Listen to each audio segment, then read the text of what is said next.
Hey everybody, what's happening? It's Friday night, and it is time for Slices and Dices to give you the content that you deserve with some Dungeons & Dragons Ravenloft, the Domains of Dread.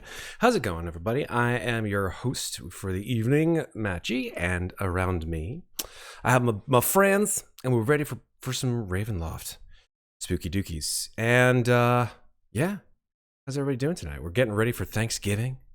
Everybody enjoying their potential celebration dinners coming Ready up for soon. that 3-day work week? Oh gosh, 3 days? That's great. I still have to work the day after Thanksgiving. It sucks. The my union calls that Harry Van Arsdale's the day after Harry Van Arsdale's birthday, and takes it off. Nice. It's the way to do it. Yep. Alrighty. So, with no further ado, let's go ahead and get into tonight's episode of Ravenloft, the Domains of Dread. Here we go. So, previously, the four of you have been drawn through the mists and have been deposited at an old manor house, seemingly haunted by the spirits of the unsettled dead. The detectives and part-time ghostbusters, Alanic Ray and Arthur Sedgwick, accompanied by their halfling medium Cabe Whippoorwill, have hired you to scout this house and participate in a number of seances that may bring to light the history of this place, as well as perhaps free these ghosts from this house of their eternal entrapment. You found during your first seance that the spirit of someone named Garland asked you to free something under the porch, which you found was a strange-looking axe, which Mikmick picked up. You happened upon a ghostly accountant who weighed your souls of their sin and of their virtue, and found that some of you may have more ill than good within you. During the night, you all had very troubled sleeps, and found yourselves in different areas of the house upon awakening. Claudiu encountered a horrific cat-like creature that pounced upon him and left him for dead upon the cold stone floor of the wine cellar. Claudiu, on the verge of death, or perhaps it was death, had a vision in which he was feasted upon, and feasted on the blood of the living, and then awoke with 1 hit point. Meanwhile, the others searched the house, unknowing what had occurred, and finally moved downstairs to the kitchen, where they opened a door to the basement and heard a voice that sounded strangely like Claudiu's, intoning, "The cellar's fine. Come on down." And that is where we begin tonight's episode. So, with that said, what do you, upstairs in the kitchen, wish to do?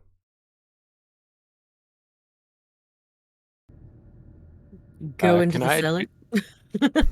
Go into the cellar. Go ahead, Good Mikmick. choice. What do you want? What you want to do, Mikmick? I was just going to say, can I do something retroactively? It depends. What is this rush? Because at the end of last session, I was saying that Mikmick was looking at the ceiling. Okay, yeah, that's right. But then I found out later that it wasn't the ceiling that was broken down, it was the shelvings. That's right, yeah. So, retroactively, just going to say that he's instead looking at the shelving that's on the floor and seeing how broken it is.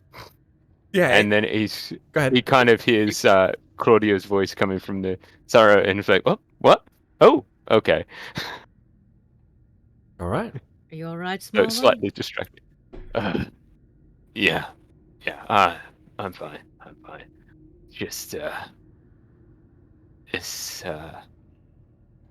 well, this shelf is well built. we've taken quite a lot of force to pull this off. Like it looks like it has been. It was well built, but it doesn't look like it is anymore. Well, everything breaks down with time, you know? This place has been abandoned for years. Who knows? On the plus side, I think Claudiu finally found his alcohol. Oh, good. I wonder if there's any left. I want all of you please to make perception checks, those of you in the kitchen, actually. And this is a perception check that's based on smell. So if any of you have any advantages or disadvantages in that particular arena, let me know. I don't think I do. So perception, you said? Yes, please. Yes. Just normal roll. Ooh, look at you. Thanks. 15, 18, and 21. Interesting. Why doesn't he get an advantage-disadvantage roll? Who? Mikmick. Because I've got if I have the option to select if I get Ah. advantage or disadvantage. So I've got query on, so if I have advantage I can put in advantage. If I don't have it, I can put in disadvantage. So he's But then never how about- taunted by what might have been. Yeah. So yeah, I have it on query, so So what do we smell? So, the three of you have this, obviously, you are surrounded by ancient and old kitchen furnishings and the smell of rot and mildew. Not to mention that the door to the outside is still open, and the sort of mists are curling around the door frame. And as the door to the cellar opens, the smell of mildew and something else sort of creeps into your nostrils. Let's see, who got the highest roll here? It would be Mikmick, 21. Mikmick, you smell something sort of acrid and bitter. It smells like vinegar, but it also smells like something else. It smells like there's something underneath it, but you're not quite sure what. okay. So Mikmick will say, does anybody else smell that? It smells like we got vinegar or something in here. I don't really. I mean, it is a kitchen. Maybe a bottle broke somewhere, or fruit turned. I don't know. Well, shall we go down? See what kind of trouble our friend's gotten himself into in the wine cellar? If you wish. Do you want to lead the way, or? I mean, Daddy, what? sure. I'll go. Quickly, just from a technical perspective, want to make sure that there's no ambient music playing. I want to make sure about that. I want to make. Nope. Okay. I'm not There was a Not little bit hearing of a technical problem with the music, but I think that's been fixed since. Okay, cool. Okay. All right. Can't hear anything. So who wants to go down first? I'm heading down. Okay. And We'll bring up the rear. who's following? I'll follow. Okay. Should there be ambient music in the background, Matt? There should not be. No. Okay, great, because I don't hear anything. Just making sure I'm not crazy. Well, not yet. Okay. Go ahead and line up on those stairs, and I'll bring you on down to the basement. Mr. Mikmick. There you go. There we go. I was just looking at my character sheet, and one of my knowledge of the past life is gone, but I think I should have that back. Okay. So we'll just copy and paste right here. All right. And then I will shift ping you right there. Why, thank you. Super. So, the three of you stealthily, I don't know, I didn't hear anybody say No, stealthily. I'm so not stealthing. I'm just walking. Just walking he on said down. the cellar's fine, so I'm just out. He said the cellar's fine. I'm heading into the cellar. Indeed. You do see, as you walk downstairs, that indeed Claudiu is sitting, his back up against a rather large oaken, what looks like a wine cask, and doing exactly what Alex is doing right now, except with a wine bottle instead of a water bottle. And his entire front tunic is just stained with red. Well, I see you've been enjoying yourself down here. Well, the wine is fantastic. However, there is a cat that did maul me to death somewhere around here. I would Oh, be very careful It's- with that cat. It's a terrible kitty cat, and it bites It's- terribly hard. But I did find a collection of wine bottles. I've managed to capture 8 of them, I believe. Can I Is- step back a moment? Bit you to death. Oh yes.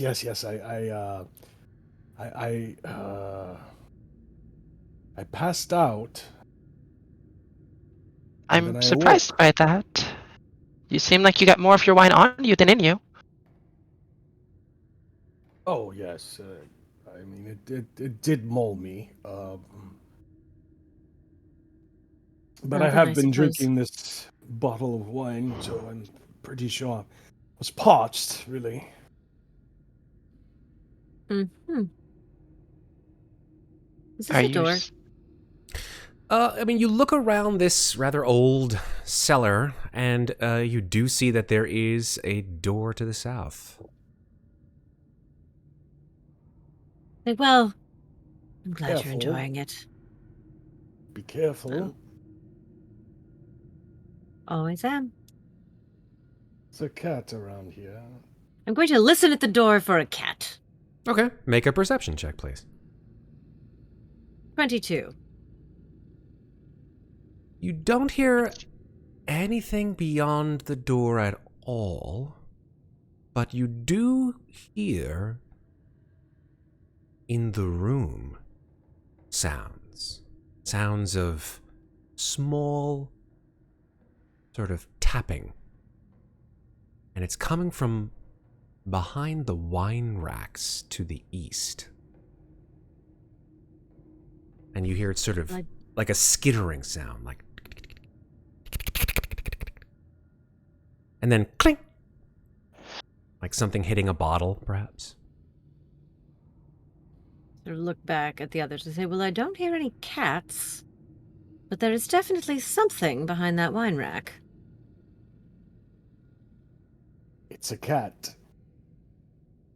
I assure you, it attacked me. Mm-hmm. He's wasted, so I'm going to go check out this shelf. Okay. Get off the keyboard. That's the real deal. The Oh, real look, cat. there is a cat. Jump scare. Get out of here. The cat was probably like, I heard my name. Is it I my heard my cue? Meow. Paying no heeds to the rambling of the shit-faced drunk man on the floor. Okay. I'm going to come over here and check out this shelf. Okay. Yeah. So you go over to the shelf. Are you moving quickly, slowly, stealthily? You're just sort of walking over there? Or? I would say with a modicum of caution. I'm not charging over, but I'm also not hiding because I still think he's just drunkenly rambling about being mauled by a cat. Totally. What are the rest of you guys I doing? mean, I don't look good. No. I look. But I also see lots of broken glass on the floor, and he's wasted, so... Mikmick is taking a whiff from Claudiu and looking for alcohol. Okay. But for other Amnestria is reasons. just kind of looking at Claudiu and just trying to gauge as to how injured he really is. Yeah, I mean, you see that he has dark circles under his eyes. His eyes are bloodshot. His entire sort of skin tone is, if at all possible, is even more pale and drawn than it was before. And he has, I would think you probably would still have on you, Claudiu, like these really large claw marks where that cat thing got you, along your side.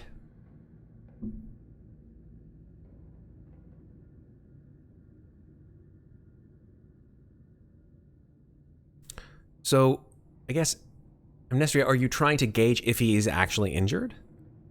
Yeah, Oh, I mean, make a medicine check with advantage.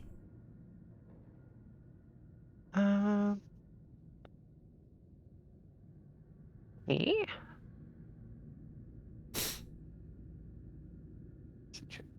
How do I do it with advantage on the sheet? All you gotta do is click it, it and is it twice. automatically. I got it. It's fine. I got it. Yeah. It's okay. Perfect. Thank you. You've done it perfectly. A 17. Awesome.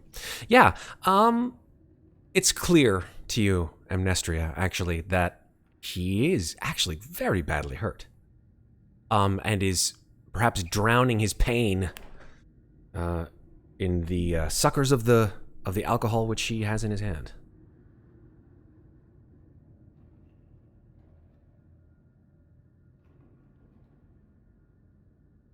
She's just gonna kind of just coming over to him and just sit next to him. All right. Not really take any action. Just be like, "Doing okay there?"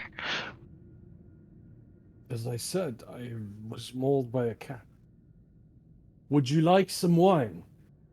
There's a bit left in this bottle, and I have 7 others. I think if I want some wine, I can have some later. From the sounds of it, I'm good. Okay.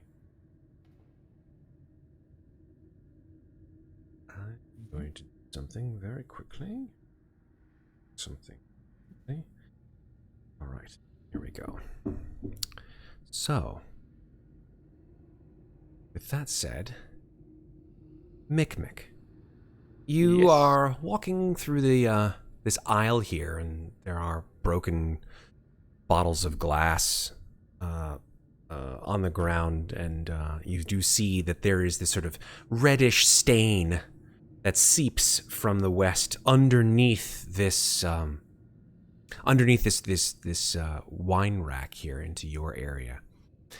And it is at that point, as you're sort of looking underneath the wine rack, that you see 2 glowing yellow eyes appear in the wine rack. And just as your eyes widen to take in that thought, the thing jumps on your face. So it's going to get a surprise attack on you, and then we're going to roll initiative. So here we go. Okay. Let's see. Our friendly neighborhood Grimishka will bite you in the face. Here we go. Okay. That's that is a surprise attack from stealth with advantage. That's a 17. Yeah, that will hit. Yeah, so that will do. Oop! Hey, whoa! Hey, no ability. That's That's all kinds of messed up. Looks like the DMG. Some Mac. Yeah, what the hell is that? It's crazy. Let's see if that worked Is that your again. Bitcoin wallet? Yeah, sorry, my NPC DMG is there. We go. Crazy. Yeah, it's, holy smokes! 6 piercing and 6 force damage to you, Mikmick. So that's 12 all up. That is 12 total damage, depending on what state you're in. Okay. But yeah, that's where we're in. So, with that said, the 4 of you, well, I should say the 3 of you, except for Mikmick, hear this sort of, this horrific sort of screeching noise. And then there is a gray mass with a swaggling, sort of rat-like tail on Mikmick's face.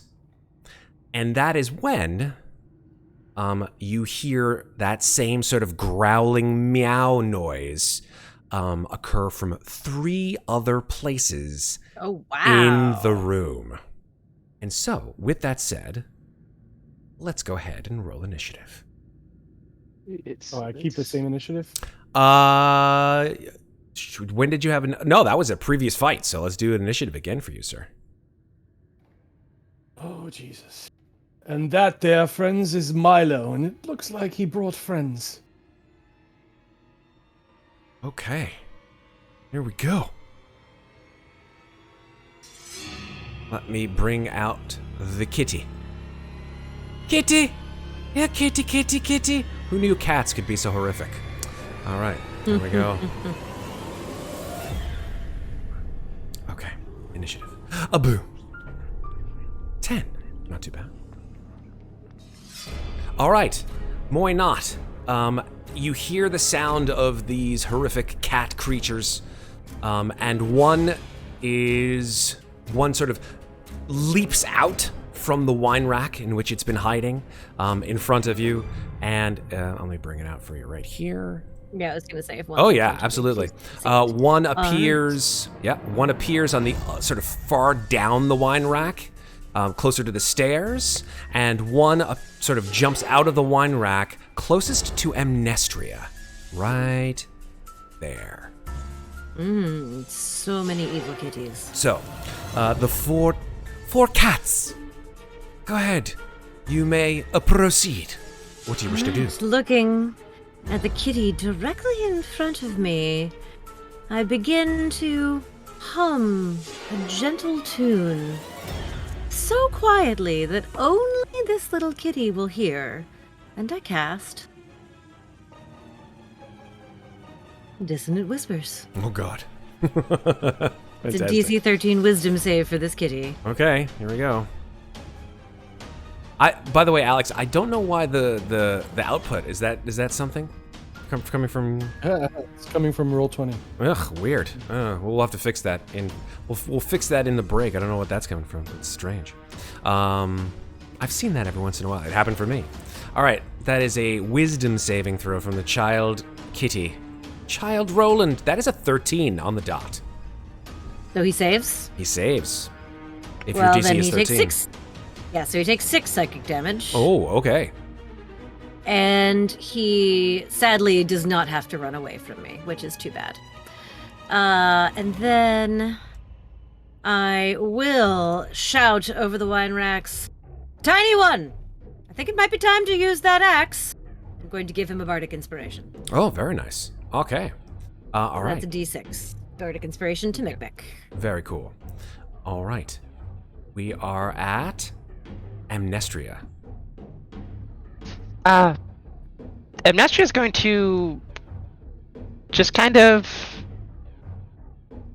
immediately lock her eyes onto the cat in front of her, and she is going to use her. Where is it?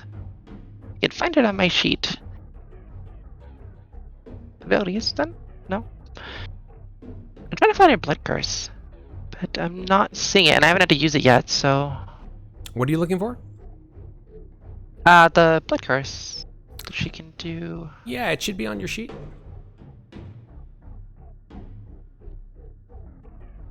Is it blood maledict? Yes, that's It's under spells. Okay. If you click on spells, there you go. Oh, is it under spells? It's under blood maledict. Sorry, I haven't had to. No, it's fine. Your blood maledict. Yeah, no. Perfect. Can I use that and attack in the same turn? Or no? If you click on blood maledict, you should see a little bubble next to it. Go ahead and let's put that into chat and let's see what it says. Because blood maledict is a new thing. Ooh, there's a lot of stuff. Here we go. There's a lot of stuff. So, yeah, you choose that. Before it affects the target, you can choose to amplify the curse by losing a number of hit points equal to one roll of your Hemocraft die. So the question I have for you is, before you decide to use this additional, this particular action, do you want to use your amplify to make it do more stuff, so to speak? Not yet. Okay. And so, I believe if it is a blood curse that you have, is it in, let's check your character sheet here. I will check it and see if it has the actual blood curse in it. I think I carried that over to your new stuff here. Yes, it's called Blood Curse of the Fallen Puppet. Is that the one? Yes. Yeah. Ooh. Oh, yeah. So right under Blood Maledict, you'll see Blood Curse of the Fallen Puppet. Go ahead and click on the... don't click on the gear. You can click on the gear again to close it back up. And then click on the little bubble. If you click on the bubble, it will pop into chat. There you go. Beautiful things. We got it. All right. Blood Curse of the Fallen Puppet. When a creature you can see within 30 feet of you drops to 0 hit points, you can use your reaction to give that creature a final act of aggression. So that is your blood curse. Now, that's the only blood curse that you have at the current time. Yes, it is. Okay, so technically you can't use that blood curse unless you wanted to on one of the on one of these little evil cats. It's up to you, but Yeah. that creature would make an immediately single weapon attack against a target of your choice. So that'd be useful if you wanted to do it against enemies. Actually, you could use it against an enemy, and it would then make an attack against an adjacent enemy. But they'd have to be close together, right? Well, yes. And it would have to drop. I think it has to drop to 0 hit points before you. can do that. Correct. When it drops to 0, basic thing is it drops to 0, you use your reaction, it comes to life, it makes an attack, melee or ranged, it doesn't specify actually, so it depends on the attack of the creature, and then you can amplify that if you so choose. There's an amplify for that particular blood curse, and then the amplify for that is that you can move that cursed creature up to half their speed, and they get a +2 to their attack roll. So that's the kind of cool thing. Let's say, for example, you had a creature that only had a melee attack. Well, if you amplify it, and that creature wasn't next to another creature, you amplify it, you'd lose some hit points, obviously. It would move to another creature of your choice and make that melee attack against that creature with a +2 bonus. With me? Okay. So, yes. So in this instance, not really something I can use right now. 'cause I'm Unfortunately at 0 hit not. points. Yeah. So I will attack the one closest to me with the hand crossbow. Okay, very cool. Let's see it. A 9, unfortunately, will miss. And the crossbow bolt just sails right over this creature and hits into the staircase across from you.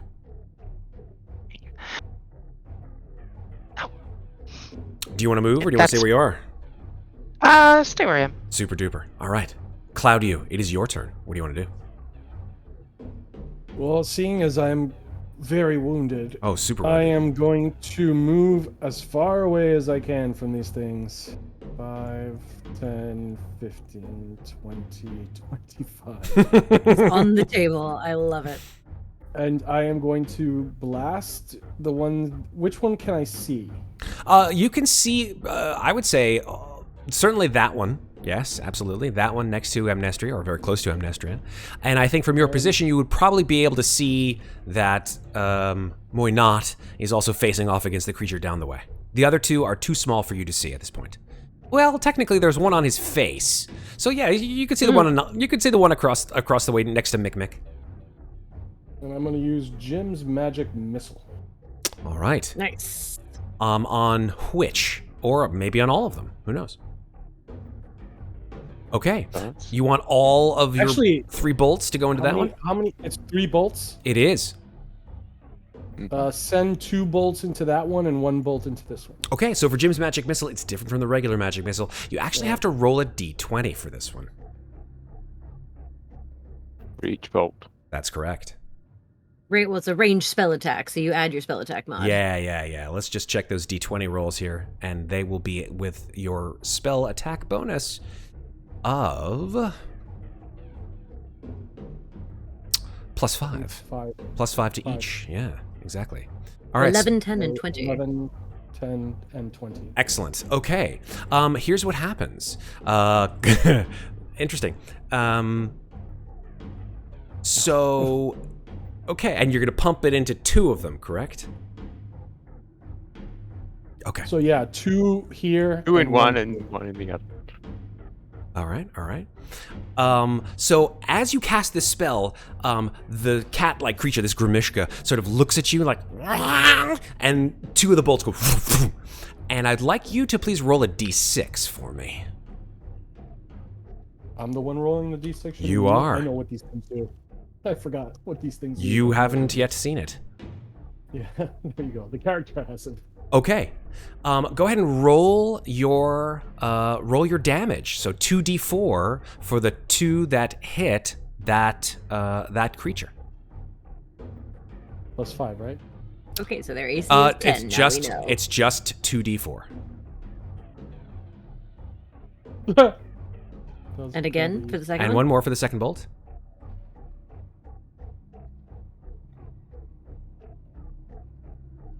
It's 2d4. So yeah, for each bolt. So one more Oh, d4. for each bolt? That's correct. Yeah, equal to 2d4. Oh, That's so I why fired Jim's 3 magic bolts. missile is somewhat superior, but also a little bit more risky. Yeah. So I fired 3 bolts. I know. So 2d4 for each bolt. So I see 2d4. I see you doing 3 on the first bolt, and then you need still one more d4. There we go. Okay. There you go. So the we've first got bolt does- total the of first cat, total of 8. 8 damage. Total of 8. All And right. The last cat, And the last cat unfortunately misses with you rolled an 8. 3 plus 5 is sorry. No, I you beg your rolled a pardon. 20. Sorry. Yeah, the third bolt hits too. Yeah. The second Yep. bolt doesn't The hit. second there you bolt go. doesn't so hit. that one takes 5. Okay, cool. All right. So with that, 8 and 5. Okay. You go, and one kitty, the one next to Muadnhait, takes it, and then that bolt sort of like pushes in, and you hear like crack as the ribs of this thing like snap. But then as you watch Muadnhait, there's like a glittering of some kind of weird ethereal force, and then you hear pop, and the creature seems to heal. And That's unsettling. it smiles this awful, like, needle-sharp teeth at you. So, that said, the creature next to Amnestria takes quite a lot of damage.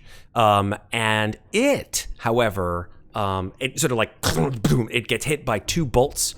And you watch Amnestria, the thing in front of you, get hit by these 2 Jim's magic missile bolts, and it sort of like bounces off the wall and lands on the ground, and you think that it's dead. But then you see its fur begin to glitter with this sort of purple evanescent energy, and then whoosh, you watch as the wounds made by the missile don't fully heal, but heal to a certain degree as well. A sneaking suspicion that force damage is not the way to go with these kitties. All right. That is Claudiu's turn, I believe, unless you want to move any further. I think, no, you have 25 or 30 feet. Of Oh, it movement. did no damage to them? No, it definitely Or- did some. It definitely did some, but they have healed mystically somehow. You're not quite sure how. Okay, let me see what else I can do as a bonus action. Probably not a lot, considering you're a wizard. That's an action. Yeah, that's true. That's an action. Shield, which is a reaction. That is correct. It's a reaction, yeah. And charm person, which is an action. That's Okay, right. There's nothing else I can do. All right. Um, Fair enough. We're going to go on to our kitty friends. Now it is their turn. All right. Yeah. So this cat in front of you, Mikmick. I want to just check something out very quickly, if you don't mind. I want to see what you got.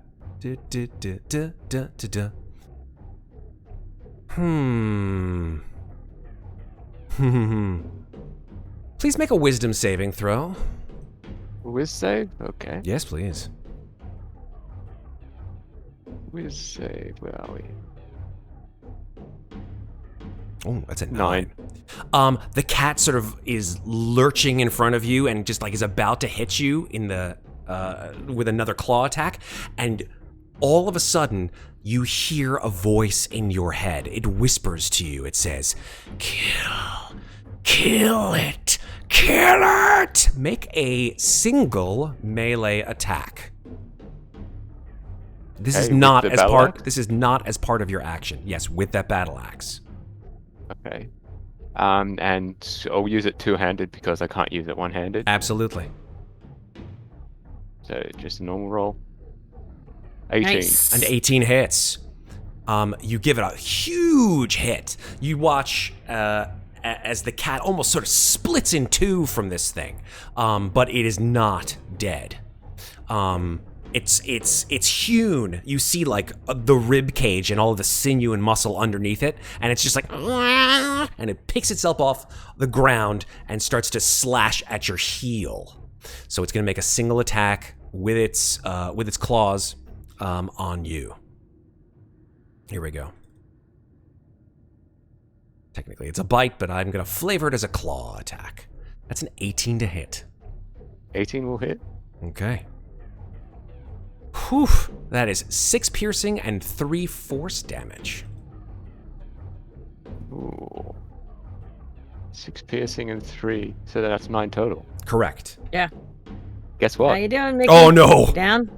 I'm down again. Okay. Oh no! dear. Okay. Hey, level 2. The cat like slashes out the back of your leg, and you just see this fountain of sort of dark red blood come out the back of your leg, and then your vision goes dark, and you Again. are unconscious. Okay. Yeah. This creature over here will attack Muadnhait with a I bite assumed as attack. much. That is an 18 to hit as well. Holy shit, I am Oh, rolling that like a champ. decidedly hits. Yeah. That is hits. 5 piercing and 4 Mhm. force damage. Okay.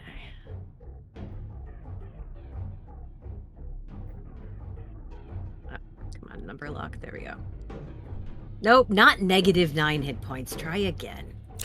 It's worthwhile mentioning, and chat is right, Amnestria, don't you remember your blood curse? Oh, yeah. You still haven't used your reaction. Do you Okay. want And to? can she see Mikmick though? She can, yes. Ooh, the choice. I'm thinking. Let me see now. Just want to read the text again. Yeah, please.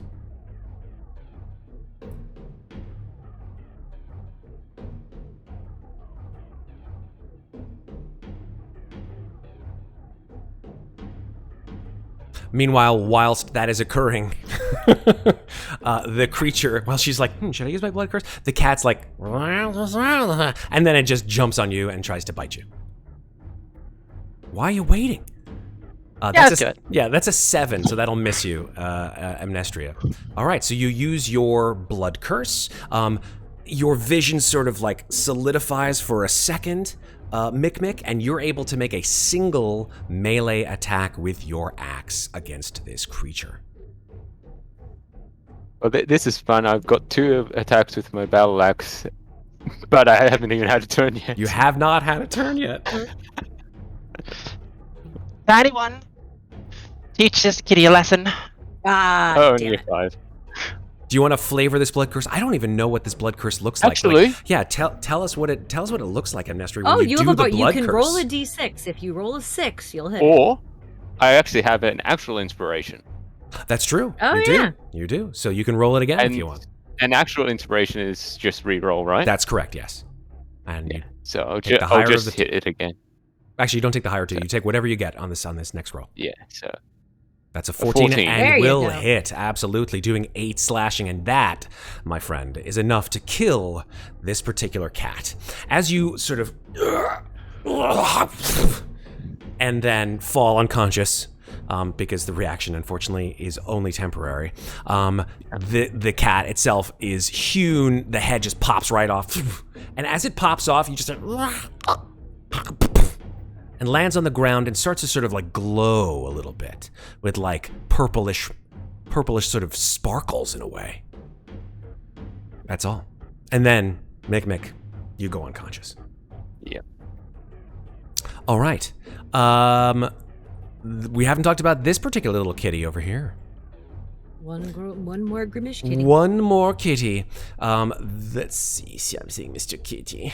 Mr. Kitty, how fast can you move, Mr. Kitty? You have a speed of 30, Mr. Kitty. I was Okay. going to say, I bet Mr. Kitty is very speedy. He's a speedy kitty, so he will go 5, 10, 15, 20, 25, and attack Amnestria. With a bite. You see, as you sort of swat away the Grimishka that's on you, Amnestria, another one comes like bawling up the aisle and then bites you with a 12. Does that hit? That does not. Oh, fantastic. Yeah, you sort of like see the second one and just like pull out your, what do you have? What's your main weapon? It's a rapier? I can't remember. I have a hand crossbow and a rapier. Beautiful. I also have a dagger, but I don't have it right now. It's up to you on how you defend yourself. Give me some flavor here. Hit me with some word poetry. When the cat just comes up to bite at her, she just kind of just steps off the barrel and just jumps to the side. Fantastic. Awesome. All right. That is the Grimishka's turn. Mikmick, please make a death saving throw. Ooh. Okay. Advantage. Please have... Oh, with advantage. Ooh, I wonder why. You got a... You get to roll again. Well, roll yeah, again. It's roll with again. advantage. Oh, no. Nice. So that's Jeebus. just one tail. Okay. Um, Well, that is one failure. That's okay. We're going to move on. Oh, actually, Yes. can I use the inspiration for that? Yeah. I mean, You well, use your- which inspiration? Because you used the... Your well, bardic. use Can you the use a bardic reroll. inspiration Can I on a use death the save? bard- you Yeah, can... can I use bardic inspiration on Yes, death save? people have asked whether you can, and it is a saving throw, right? Because it is Yeah. technically a save. It says a death save rather than a ability save. So yeah, you can Yeah. use it if you want. Do you Yeah, want I'll- to? I'll You only need to roll it. It's Two. 10 or above. So you only It need to roll a is. 2 or better on That's a D6. correct. That's That's correct. good Yeah, odds. both That's 66% odds. Absolutely. We like statistics here. Boom. Nice. All right, one So- success, not one I'll take failure. that failure. We are going to go with that one success. Super duper. All right. Top of the order. Moynat, your turn. Bonus action. I am going to hex the kitty in front of me. Okay, what does a hex from Moynat look like? I'm going to say she leans down and once again just quietly sings a little tune that makes the kitty consider its own mortality for a moment. It's a very sad song, but Okay. also somehow very beautiful as well. Okay. What does it physically look like when you hex someone? I really want to know. Is it or is it more mental? Like, tell me what it looks like when you place a hex on someone. I would say that for almost just the tiniest second, you feel like you could see the sound of her voice Ooh, with a faint, shimmering blueness to it, almost like the ripples in the water. And it nice. sort of washes over the kitty. Kitties don't like baths. That's why it's No, they hexing them. And now that he has been bonus action hexed, I'm going to hit him with my rapier. Fantastic. Let's see it. A 10 10 will to hit. A 10 will hit. Yay! Max damage, 9 piercing plus 1 necrotic. So Okay. 10 total damage. When you cast the hex, I would like you to please roll a d6. A 2. Okay. Bum, bum, bum. Please make a Constitution saving throw. Okay. An Ooh. 8. Okay. Good news and bad news. The good news is that the hex definitely flows around the creature, but you see that the blue energy of your hex is coupled with this sort of purplish pink energy glowing from within the Grimishka itself. It sort of opens its mouth and you see inside of it, almost like it's laughing at you, almost Pennywise-like, with this like horrible needle teeth, and it sort of opens its mouth super wide and surges with this sort of pinkish purple energy, and you will take 1d6. 4 force damage. Jesus. But What the the- good I- news is that even with that, you're able to stab forward with your weapon and skewer this creature, doing 9 damage, and it goes limp. And actually 10 with the extra necrotic from the Excellent. hex. That's true from the hex. Oh yeah, totally. 9 was enough, but 10 is certainly enough, and it goes limp on your rapier like some kind of Grimishka kebab. Nice. All right. And I want a better vantage point on what's happening here, so I am going to scramble up on top of this wine rack as my movement and make that the end of my turn. Okay. Up here on top. Fantastious. Amnestria, it is now your turn. What do you want to do? I just had 2 questions. Yes. they're right next to me. Do I have any disadvantages using a hand crossbow? You do. That is correct. Yeah, if you use a ranged weapon on a target that is within melee range, it is disadvantage, as well as if you were to use a ranged weapon, if a creature was within melee range of you, you would have disadvantage. Okay, just making sure. And my second question is, I don't see any amount of times I can use my blood curse. Is this true? I think you can use it once. Only once? Okay. Let me check. I want to see if your blood curse has a certain amount on it. It may be that you can use it a certain amount of times. Let's see. Blood maledict. When you use your blood maledict, You can use this feature once. Beginning at Just 6th level, you can use it twice. Nice. Perfect. There you go. Just At wanted the to end make of the sure. text. Yeah, and you regain it or on a short or a long rest. Awesome. Then I'm going to attack the one that Claudiu has already damaged with my Okay. rapier. Absolutely. Let's go. Absolute Nice. hit. Hit me with that damage there, rapier. That is a... You can just click on the word rapier in chat and it will give you the damage. Oh, perfect. Boom, 4 piercing. Yeah, Gramishka kebab. Say this 10 times fast, folks. Gramishka kebabs 10 times over. You skewer this one, and it as well falls to the ground after you have planted your blade through its heart, and sort of glows. That hole inside of it glowing with a purplish red energy, but it is dead. Awesome. I'm not gonna move because I don't want an approach. Yeah, I'm just gonna stay where I am. One Grimish kitty left. The one Yes. British kitty left. That's correct. Okay, cool. And we are now over to Claudiu in the corner. So Claudiu is looking at this kitty and he's saying to himself, "No magic." So he pulls out. He takes a swig. For 6 seconds, he pulls out his dagger, tosses it up, and goes. That's all. Throws the dagger. Nice. All right, let's see it. Ranged Tosses attack with the your dagger. We don't have a concentration marker. You do have a concentration marker. It's just I have to add it. I think it's probably Okay, not I there. just can't find it. I'll just put pink on myself for now to show that I'm concentrating. Okay, cool. Thank you. A 16 with 4 piercing. Absolutely. Your dagger sticks in this kitty's side. It goes, and you see it sort of glares at you across the room. It's not dead. It's pissed, that's for sure. But it's got a dagger in it. Okay, I am going to run 5, 10, 15, 20, 25, 30, and I'm going to end my turn here. All right. The one kitty left next to Amnestria will bite at Amnestria, just because it's pretty close to Amnestria and doesn't like Amnestria. So hey, we'll see what happens. Here we go. That's an 11 to hit. Nope. All right. Nice. There we go. Mikmick. Well, we found our tank, ladies and gentlemen. Yes, Dex tank. Boom. Gotta Yeah, it's love not the that AC. barbarian. Yeah, barbarian takes a licking and keeps on sticking. I don't even know. Go ahead and give me another death save, Mr. Mikmick. Yeah. Okay. You have one success so far. Again. Yeah. I'll just roll it twice. Okay. Yep. Success. 13. 2 successes. Yeah. Well, All right. that's one. Oh yeah, 2 successes. 2 successes. Absolutely. Moynat, you're up. Bonus action, move the hex to this kitty. Nice. And I'm going to throw a dagger at it.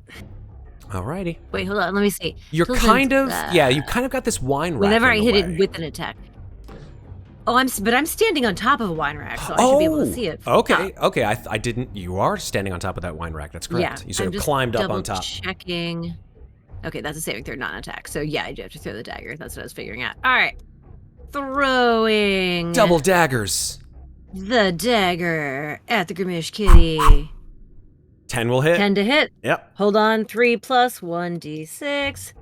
8. Holy 3 piercing and 5 3 piercing and crap. 5 necrotic. Gotta love the hex. Oh my goodness, Hex. Insane. All right, yeah. It does it in. Your dagger plus hex equals dead Grimishkas. And now you are, the four of you, out of combat until... actually, I shouldn't say we're out of combat until our friend Mikmick is up. You are still in combat, technically. I'm going to stabilize him. Okay, on your turn, you can certainly do so. It is not your turn yet, though. I thought... Actually, I'm going to maintain concentration on that hex just in case another enemy. Just in case. That's no problem. Just in case. Oh, Yeah. okay, so... No problem. It is, however, Amnestria's turn. You do not see any other Grimish kitties at this point. I'm just gonna move. All right. Let's see. 1, 5, 10, 15, 20, 25, and 30. Okay. Shoot me. You have another action. You can move with your action since you haven't actually used your action yet. Oh, I'm okay here. Okay. Yeah. You're just gonna chill. I got you. Yeah. All right. We're up to Claudiu. I'm going to step over here and stabilize Mikmick. Hit me with a medicine check, please.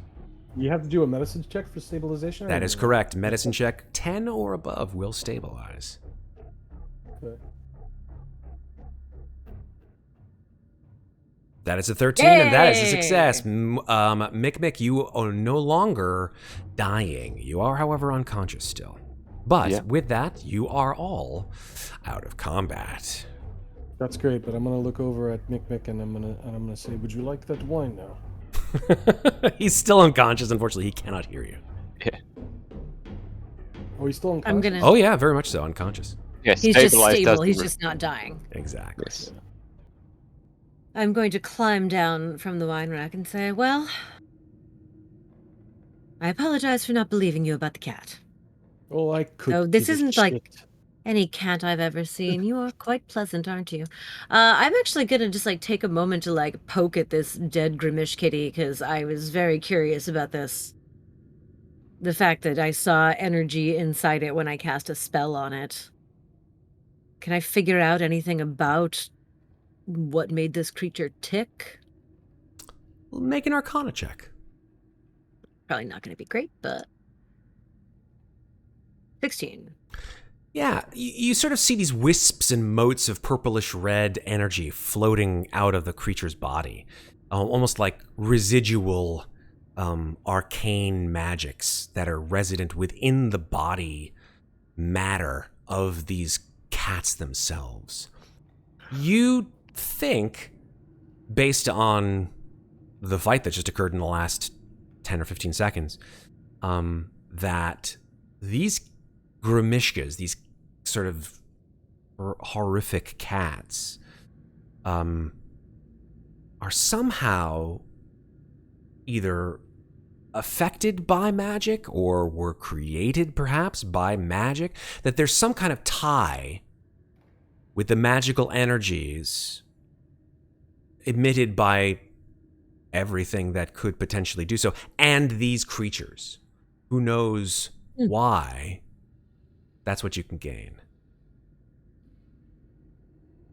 Strange. Magic cats. I'm going to pull a bottle of wine off the shelf and have a drink. I'm going to try and slap Mikmick awake. Okay, yeah. You give a good sort of wake up slap, and he does waken barely. He's sort of like groggy, but he's still technically, even though you wake him up, he's still at 0 hit points until he gets healed. You could spend time resting, that would help, or heal him in some regard if you had some way to do so. I would suggest that we sit here and rest for a moment. Well, that's what I was doing up against that barrel over there when you guys entered the cellar. Well, get back to it then. Mikmick, And if you everyone reaches is into everyone the- aloneable to a short rest? He reaches into the rack, pulls out an older bottle, and he goes, Would you like a bottle now? You look down at Mikmick, his eyes are just fluttering. He's like, can't really Just speak nod, that well. Just nod, Mikmick. One Just blink nod, for would you yes, like- 2 blinks for yes. Is the party amenable to a short rest? Yes. Yeah, totally. All It's right, fine. then- We'll go to rest and use our Then hit dice. before you roll your hit dice, as Moynat sort of sits down on the ground with a bottle of wine and starts tending to her wounds, she's humming quietly to herself. There are no words to this song, Wait. but you suddenly feel, perhaps, like maybe you're going to be a little healthier. I'm going to sing a song of rest. Nice. Excellent. Matt, Yes. that doesn't count as cure light wounds, right? No, it does not. It does not. Okay. Song of Rest is not a So- magical. Oh, boom. You all get a whopping 1 extra hit point when you roll your hit dice. One is better than You're 0, welcome. right? 1 is better than 0. But yeah, it's not magical healing in the same way that Cure Wounds is. It simply increases your hit point increase for hit dice. Okay. Yeah, so you get an extra 1 hit point when you regain hit points. Yeah. And out of character, I did get that bite, so I could technically take a rest, right? Like I ate Absolutely. You can take a short rest. yesterday, I ate today. Yes, you ate. Question, Matt. Yeah. When I'm rolling hit dice, do I roll my barbarian hit dice or my artificer hit dice? So you're going to roll both because you have 1 level in each, right? So you'll roll 1 d12 plus your constitution modifier for your barbarian.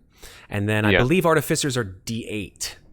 I think d8. Yes, they are. Yep. So that will be a d8 plus your constitution modifier for that level that you roll. Yeah, that's what's so and that's my hit dice. Correct. Right? I mean, the hit dice unfortunately don't account for multi-classing on your character sheet. So let me Yeah, double that's check. what I was just gonna say. Yeah. So what we'll do is you could just hit the word hit dice. That will probably roll your d12 for your barbarian. That will roll the d12, and then I'll roll a d8. Exactly, you got it. Then hit that d8 plus your con mod, and that will up your hit point to where you want it to Should be. I roll both? Oh.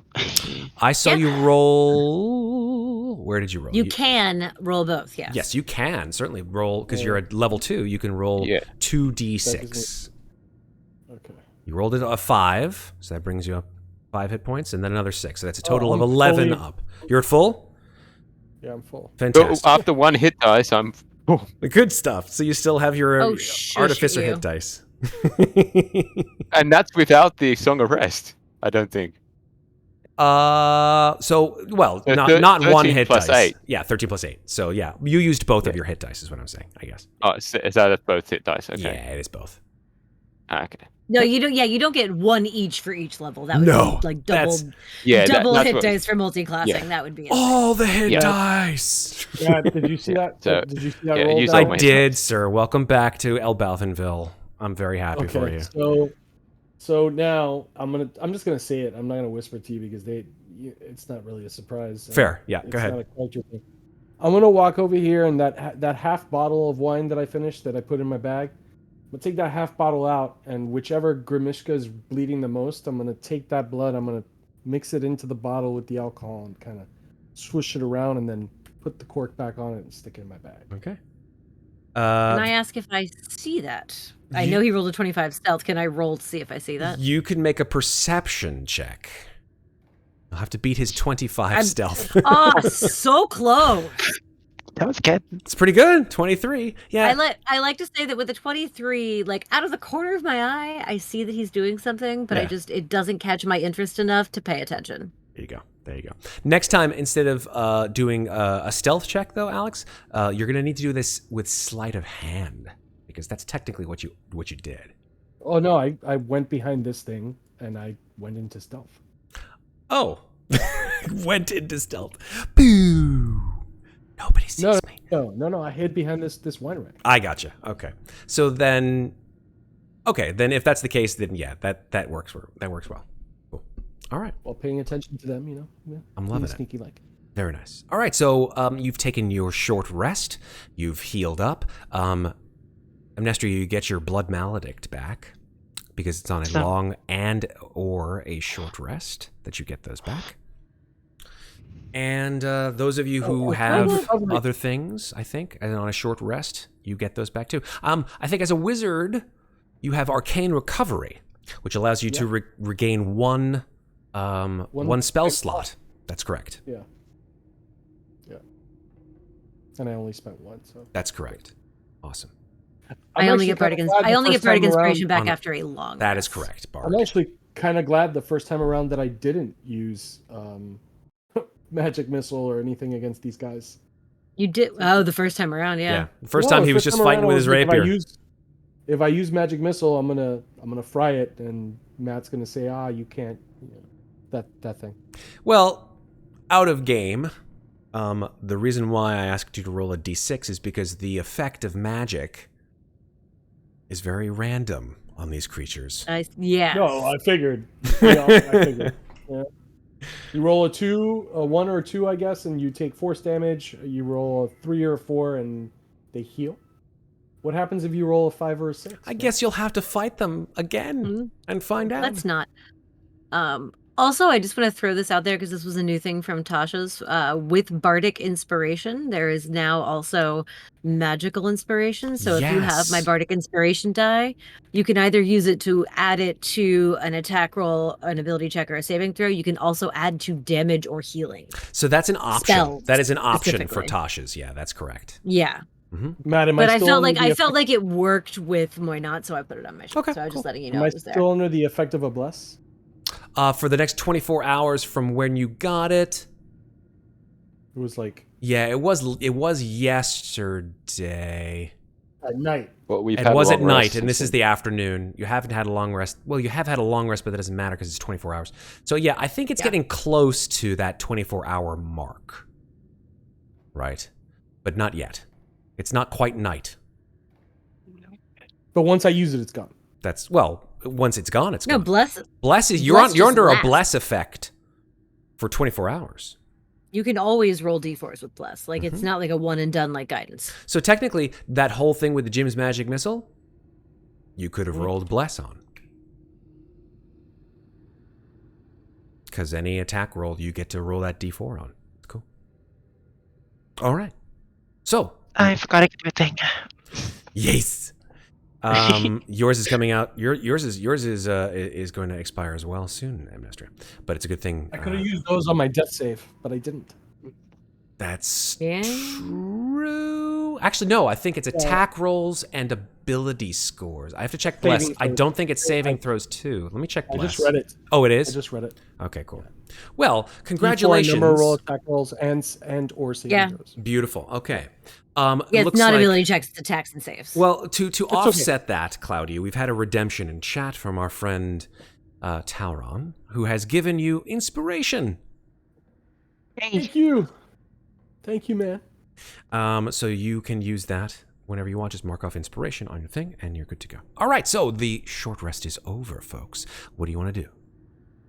I would say during the short rest, Mikmick is probably sitting by the shelving unit, taking a swig of alcohol and then putting a dose in his hand as well. So one for me, one for you. Yeah. One for me, one for you. Mikmick, I want you to sort of, go ahead and make a what's the best check for this? Let me think. I have a I'll give you a choice.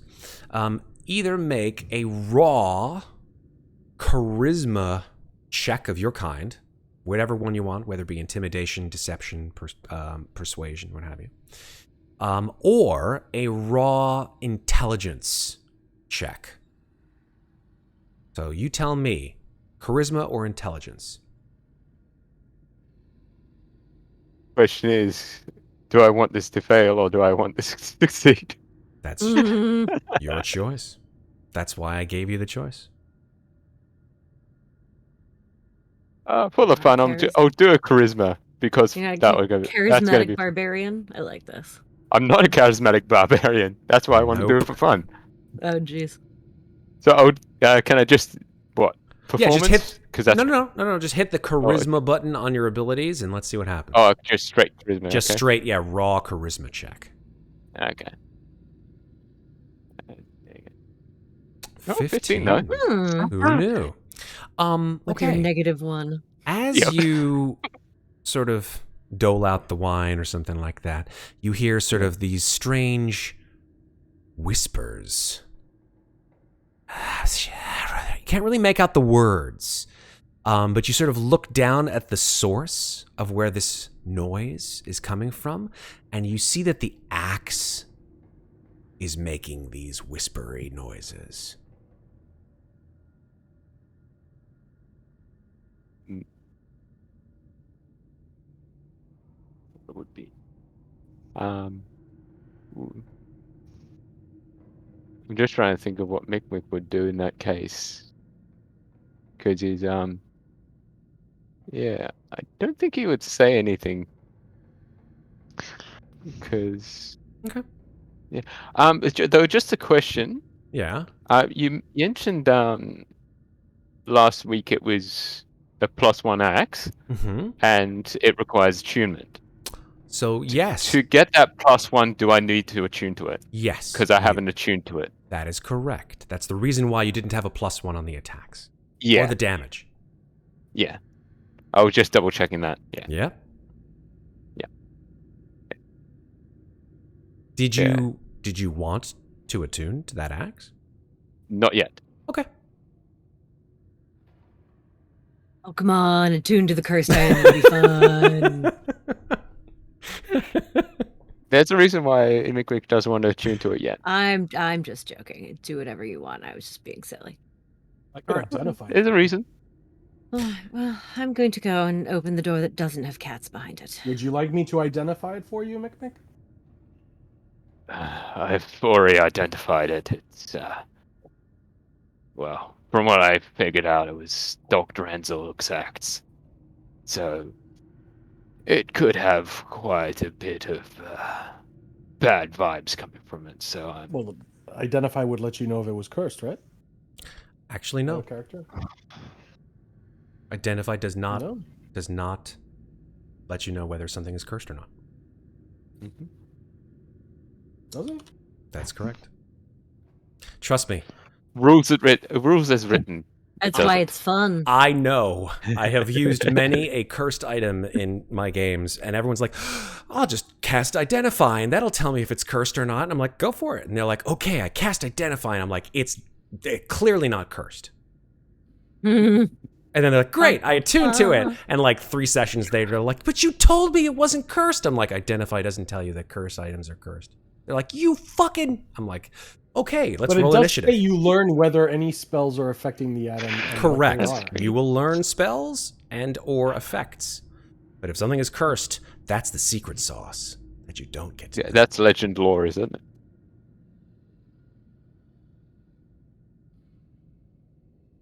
I'm going to open this door. Okay. You open the door. Let's find out what's behind door number 0. You open the door. Creak. Behind the door, you find a room that is rife with boxes and barrels. The room is dark. It is unlit completely, and you do see that there are rock walls. The first time you've actually seen something other than stone, actually. These are naturally formed rock walls behind this door. Let me see if I have a proper... Go ahead, sorry. Wonder if there are any bodies in these walls.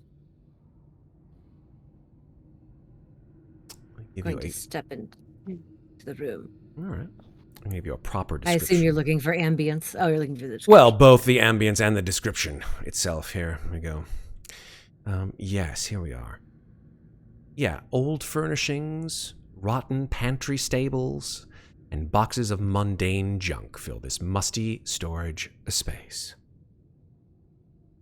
Do the stone walls remind me of the stone walls of the tower? They are made from the same material, obviously. Dark, hard, cold stone. But you don't feel like the shape of the walls are those of the same make, right? The stone tower has definitive flagstones that it's made from. These are natural stone walls. I want to poke around and look for anything hidden or something that might intimate that the rocks of the walls have been disturbed, perhaps have a body buried behind them Okay. Make an by an evil investigation check. warlord. 21. Okay. What are the rest of you guys doing whilst she is doing that? Well, Nestria's just gonna kind of peek in, look inside, and be like, "Yeah, I'm gonna go see what's over here." Kind of look in the wine racks. Seem pretty disinterested about what's going on. Why is there a mirror in there? I forgot you had a thing. Make a perception check, please. Who? Me? No, that would be Amnestria, please. Okay. 21. Very nice. Whilst you are... No, that was 21 was my investigation. Oh, I'm so sorry. You're right. Could you hit that Oh, it's investigation? okay. I'm like 21. Wow, that's really cool. Just as good as You Sarah's. said perception? Yes, please, perception. Oh, good. Success precedes That itself. works too. Who knew? You find sort of stuck into a corner, sort of join where two racks meet. You find like a piece of fabric, and you pull it out, and it's a long, dusty, ragged apron with purple and red stains all over it, and it's got a pocket in the front of it.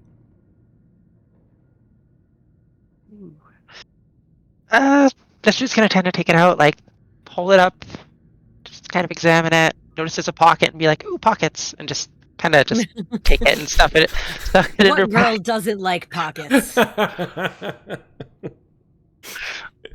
Ooh, pockets.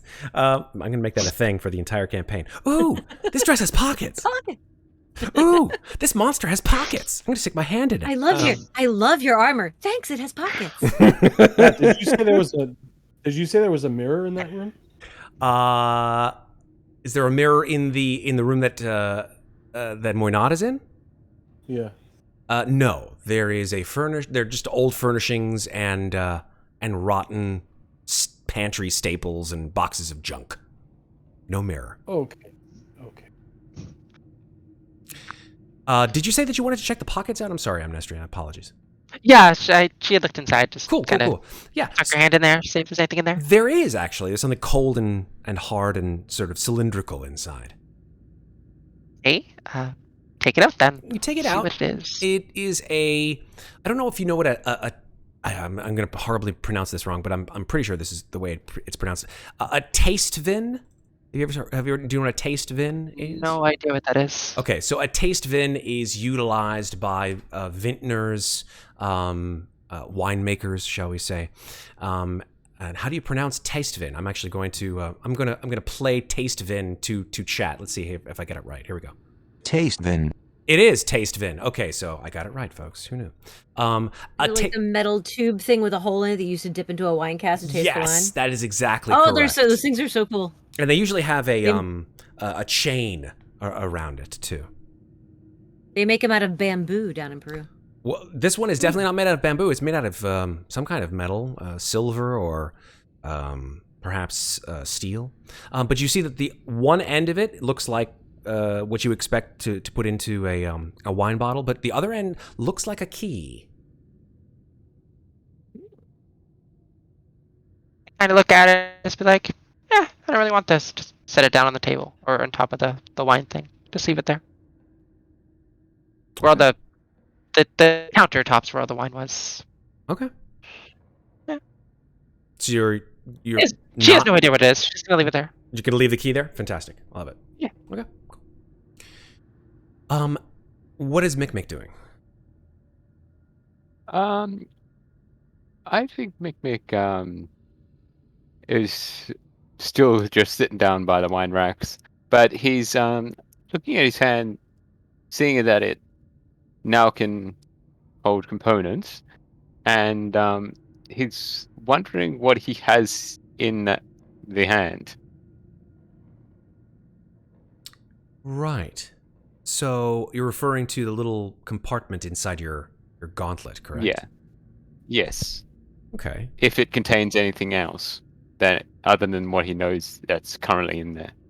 Well, let's take a look at the spells that you've chosen and let me see the spell components that are kind of needed. Let's see, like sort of. Well, I've just looked at that, and I've Yeah. pretty much been able to grab all the spell components. Okay, then you tell me what's inside it. Well, as I said, one of the spell components is alcohol or spirits, Yep. which he's got right now. Mm-hmm. He's got the pearl. Yeah.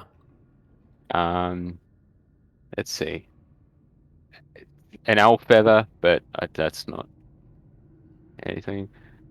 Pinch of dirt, which is you can get anywhere, Sure.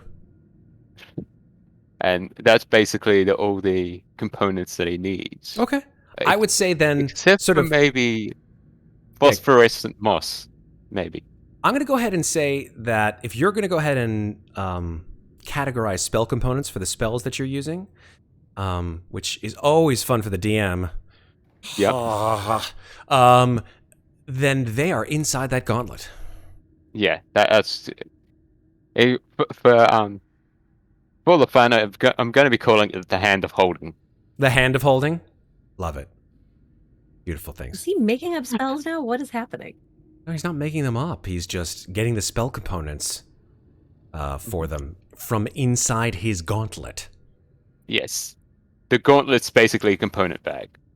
I just like a never heard of. place. Oh, the hand of. I thought the hand of holding was a spell that you were about to No. cast. Oh, I'm no, like, no, no, what no. are you doing? No, it's just a flavored You flavored bag bag of holding is a hand of holding. I dig it. We're just That's making fine. this shit I up. like Let's it. go. Let's make all. That's, let's I was make up having a all the moment. I'm like, spells. is there some super UA artificer class where you just get to invent spells? Because if there is, I want to play it. Well, technically, there are infusions, but that's late levels. Fair. That's fair. different. Mikmick, you could also call it the Gauntlet of Goodies. The Gauntlet of Goodies. I like that. Gauntlet of Goodies. Cool. Yeah. Okay. Yeah, Also, if there's with anything else in there, is basically what he's looking for, because he knows what he's put in there, but he doesn't know if there's anything else in there that he may have got from his past life. Sure. Yeah. I'm Wink, with wink, that. nod, nod. Wink, wink. Say no more. Okay. Before I flip to you, Muadnhait, anything from you, Claudiu? I guess everything in this room has been checked. Yeah, you watch as Muadnhait's sort of checking around the room. She's flipping through a whole bunch of crap through in these boxes. It's mostly just junk. It's discarded. I'm material. more interested in the walls than actually the boxes themselves. That's what I'm checking out. Fair. Yeah. Okay. The walls are all stone and hewn naturally from them. The only thing that you notice, Muadnhait, is the wall to the west is smooth and flat. It does not look like the walls from that are encircling the rest of the chamber. Do I need to roll a new investigation check to check out that wall? What do you want to check out about it? I'm trying to figure out why it's different. Is this room actually bigger and that was made more recently and it's cutting something off? You're not quite sure. All you know is that wall itself is not hewn from rock. It is built from stone. Does it Do appear you to have have a any sort of construction proficiency? Does it appear to have any kind of opening or a hidden doorway, a way to get through it or around it? I will tell you. Checking for with secrets. Yep, check for secrets. With a 21 investigation, I'm going to go ahead and say that you don't see any secret levers, secret doors, or anything beyond what you see on its stone face. Damn, that must have a high DC if there's something hiding there. Well, doesn't appear to be any bodies buried in these walls. Maybe tonight's seance will tell us something more. Squeeze past Claudiu and back out. All right. Oh yes, we should go back to the spirit hunters. Yeah. Yeah, you do remember that they did say that the second seance was in about an hour. And that was about an hour ago. I'm gonna grab one of these Grimishkas and go to the I pick up one of the corpses and take it with me. Beautiful. Put a Grimishka corpse in your inventory. No. I'm not gonna put it in my. I'm just gonna walk around with it. I'm gonna drop it in the seance room. Okay, got it. Fantastic. I mean, hey, I carried around a drow head for like You 15 did. levels of our last Yeah, campaign. super. so. Yeah, I was wondering. I believe I gave you that head. Did I give you that head? You gave me the head. Yeah. Yes, and you froze it.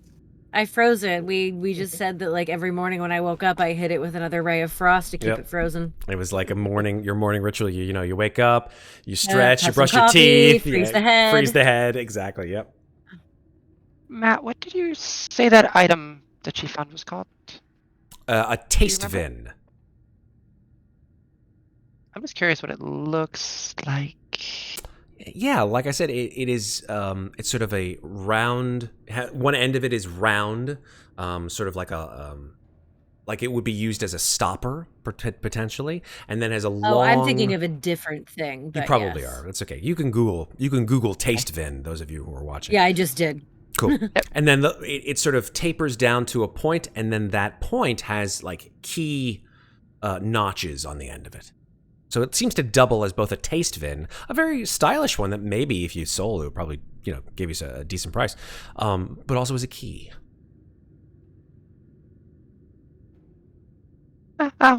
Before she moves on, she's just gonna pick it up.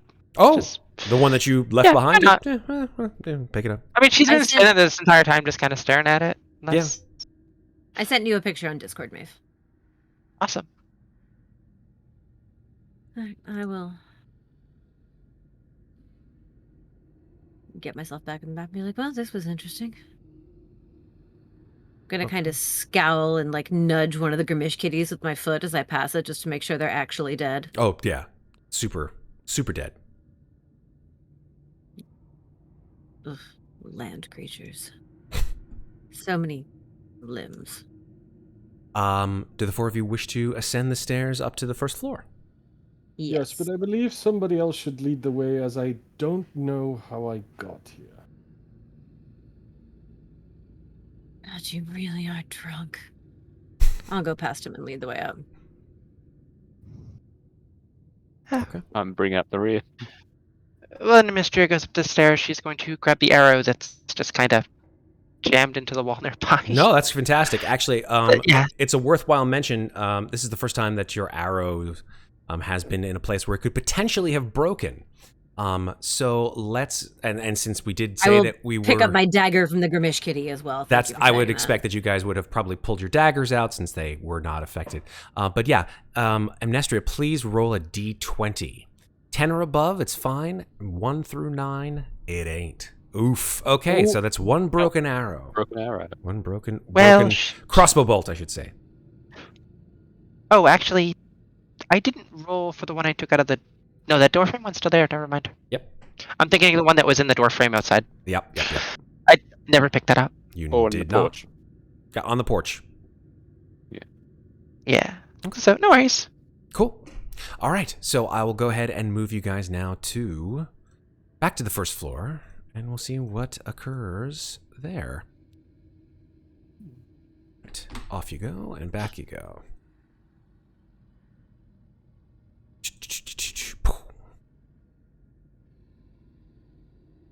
Whoops. All right. So dark. All right, you're back. This is Claudiu's first time coming up the stairs from this place. So, coming behind Muadnhait, Claudiu, you see this sort of horrendously... like sucked down into the cellar or something? Don't you remember what happened? He's We all got trying to. teleported. He We all woke got up. teleported somewhere. Yeah, he woke up in the cellar. Yeah. Like you woke up in the office. Like you woke up in the office, and like Amnestria woke up in the right. bathtub, and like Mikmick woke up in the bed. I thought we had seen him again before that. I forgot that's when, or after that, I forgot that's when we lost him. Exactly. So, I woke up in heaven, remember? yeah, I was like, it was right. the most advantageous thing. Amazing. Yeah, I had a waiter feed me a lot of mezcal before last week's session, That's- so there are bits that are a little fuzzy. That's okay. That's why we have the internet and YouTube. What was I doing? I can't remember. What happened? That's why I was like, Amnestria, how did I get your dagger again? Fill me in. Okay. I will move into the moldy kitchen. Fantastic. And Claudiu, that's why I rewatch videos. that's why we have videos. Claudiu, you see in front of you a completely dilapidated kitchen. You see there are moldy and just horrendously ancient-looking pieces of food, broken crates, dishes that are sort of half-used some way, a giant shelf that has fallen, and pots have just scattered themselves all through the entire space, and a door. I don't know if you've actually moved up the stairs yet, but if you have, you'll see that Muadnhait has actually exited the kitchen through a side door to the walkway around the house. Need a little air. Is it still raining outside? Strangely enough, although I will say that I am remiss in giving you the sound, which I'll make up for right now.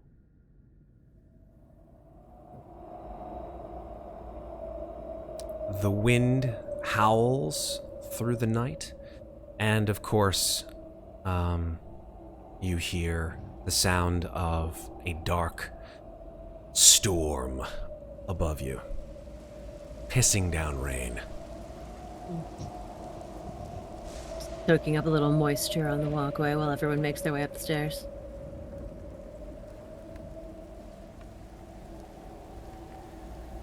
Okay. You do hear footsteps approaching from the south. And you see a door open, and through that door, Cabe Whippoorwill appears. And he's looking left, they're looking left, they're looking right, walks along the table,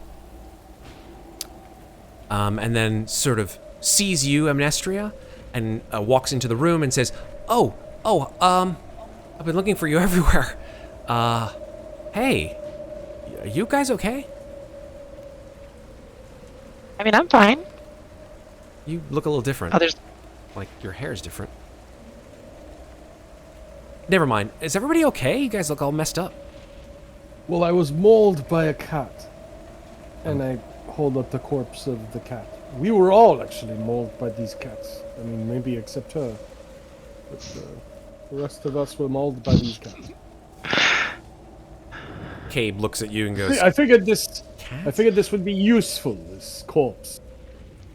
Maybe we could use it in some spiritual seance or whatever you do. Sure, I guess. Well, not really.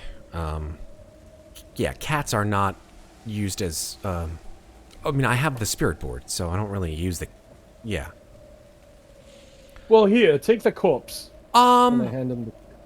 Yeah, Cabe, just hard pass on the corpse of the cat. Cool. So I look at the corpse and I go, okay, I guess it's useless, and drop it.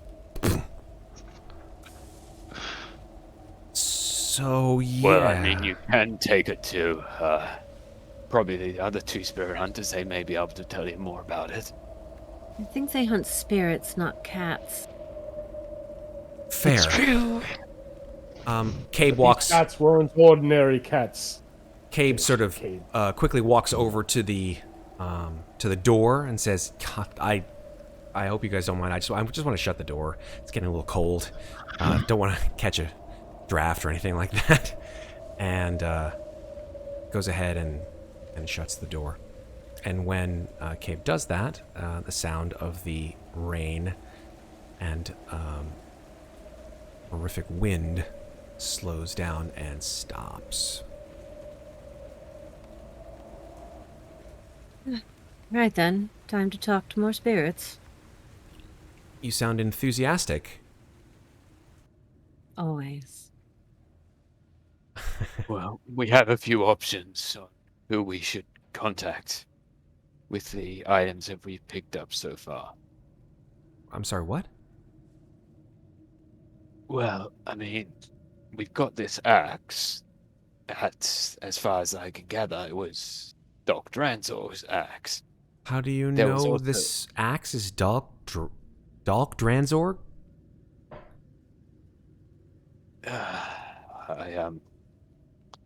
I investigated it closer than I did before, but then we also have what was it?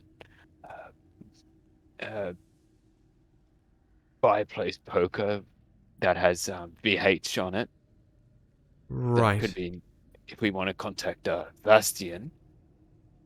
We also have the comb, which may be able to let us contact one of the females of the house. I would be interested to know who tried to rip my scalp off. This is a terribly interesting conversation, but I wonder if we could carry it on outside of this dreadful kitchen. Fair. 100%. Yeah, I'm fine. Yes. Let's join our friends in the parlor. Yes. Yes. Isn't the Yes. whole house Much rather nicer in dreadful? there. I'll agree with you there.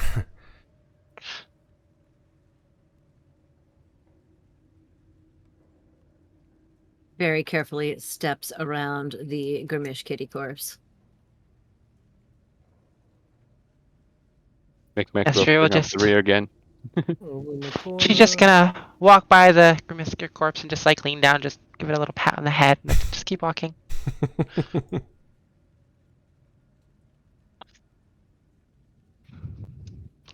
Excuse me, Cabe, could I get around you? Oh, I'm so please? sorry. I'm so sorry. Beg your pardon. Steps aside. Thanks. No problem. No problem. As the four of you walk into the room, Alanic Ray, whatever. Egon. Ray. Sorry, I had to do it. I just thought Ghostbusters is so good, by the way. Yeah, Maybe bring out the model again. yeah. Alanic Ray and Arthur Sedgwick, sort of, Alanic wheels around and says, good to see you again. Haven't seen you for about an hour, so I assume that you've searched more around the, hello, waves to you, Claudiu. Haven't seen you either, since last night. Glad to see that you're still with us. So I was teleported to the wine cellar, Beg your and I pardon. was mauled by cat. He spilled his wine everywhere. Sorry to hear that, but thank you for the status report. Right. I believe... I did manage to bring the group a few bottles of wine, of which I can share one. Is the mirror still covered? It is. Awesome. From yesterday. Yeah. Yeah, I'm it's just still gonna covered. kind of look at it leerily and just not worry about it. Okay. Cool. Cabe looks over at you, Claudiu, and says, I think you're in my chair. Would you... I'm so sorry. Would it be possible for you to sort of scooty scoot? Thank you. Thank you so much. Appreciate it. Cabe settles in. Oh. Anybody, the rest of the four chairs for whoever you'd like. Oh, I see that you've already taken your place. Thank you, Muadnhait. And Mikmick, yes. It's Claudiu. Can I have that chair?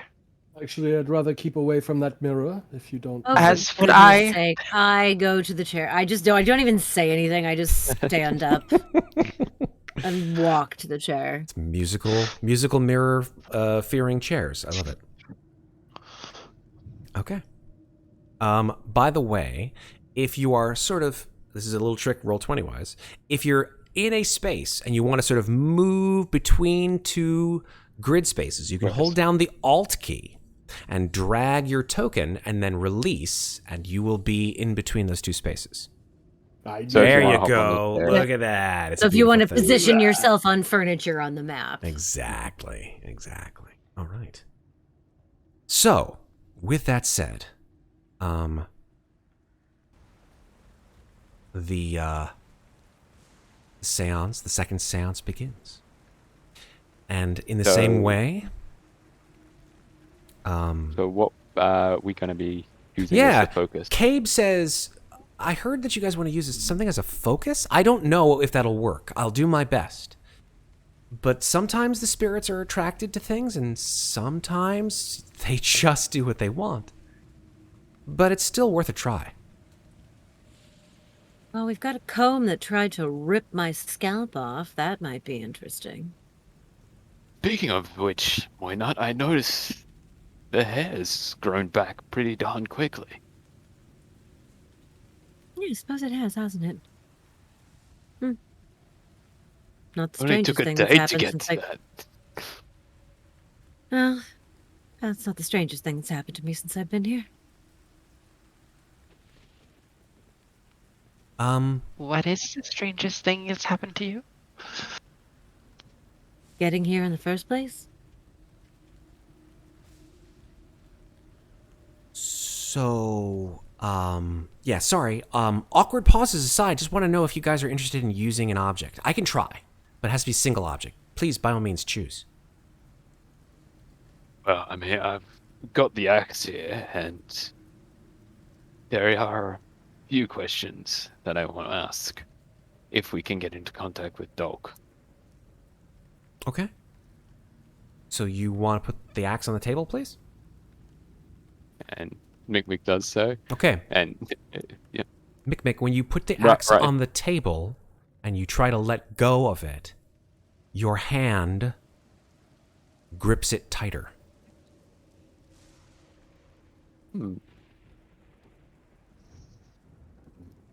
Okay. Well, So, This Mikmick, is would you not- like to let go of that axe? I would, but seems my body doesn't want to. As you say these words, or at least assume that you say these words coming out of your mouth, Mikmick, the rest of you hear Mikmick say the following. No, I don't want to let it go. Ever. Ooh. Ooh. So the comb, then? I Well, think he's taken. maybe he could just place the axe on the table and leave his hand with the axe on He the needs to put his table. hands on the planchette. He remember? has to use both hands. Yes, that's correct. Moynat is correct. You have to use both hands on the planchette. So can't he use the axe handle and the hand on the planchette? No. Why not? Because it will cause an accident. Yeah, he might hit somebody with the axe, or he might chop the board in half, or it's gonna be very awkward having this axe sort of swiveling all over the board too. Pounds. Okay. I'm sorry. I didn't realize the axe meant that much to you, Mikmick. But okay.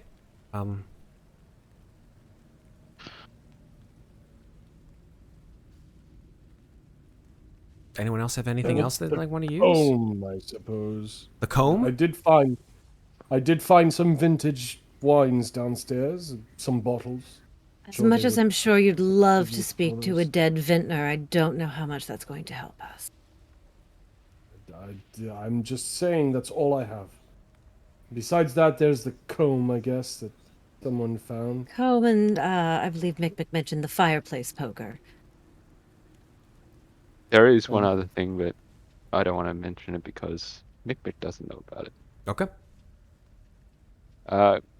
So I could say it out loud, but Well, if Mikmick doesn't Say know it about out- it, then Mikmick wouldn't say anything.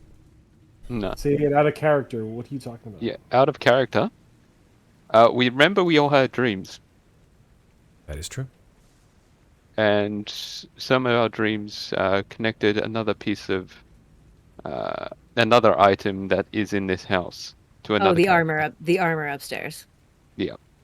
Yeah, I don't want to go get that. Because that's what I was going to say is because, yeah, out of character, Technically, don't Mikmick have it- doesn't know who yeah. had that dream.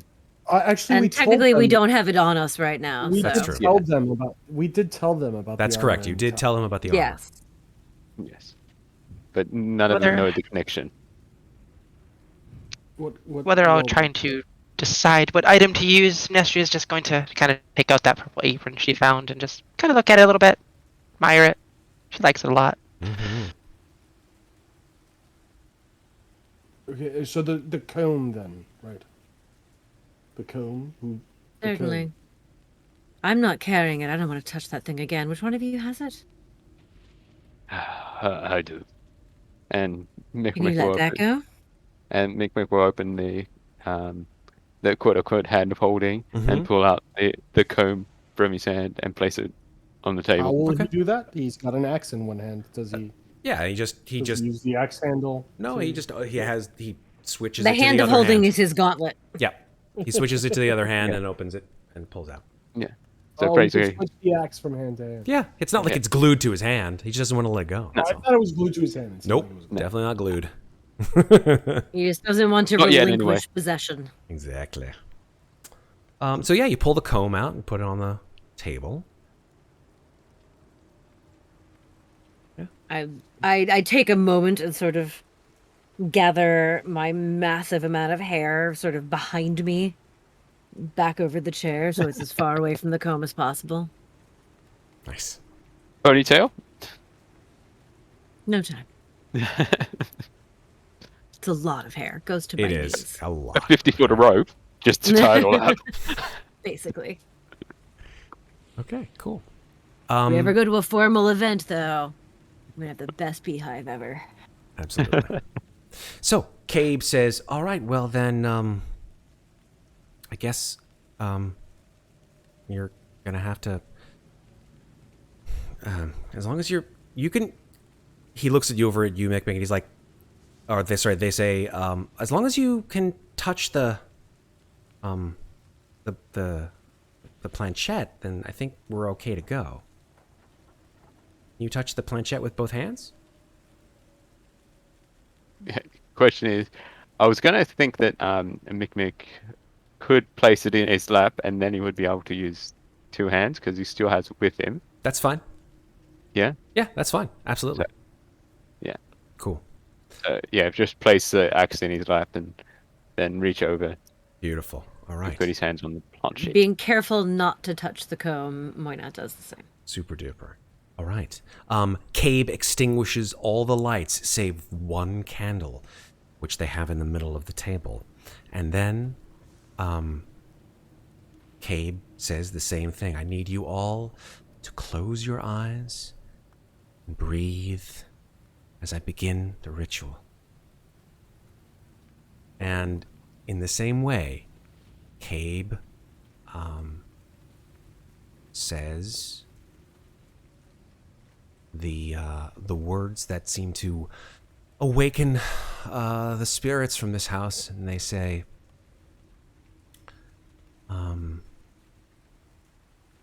spirits of this house, we are strangers who come openly and without malice.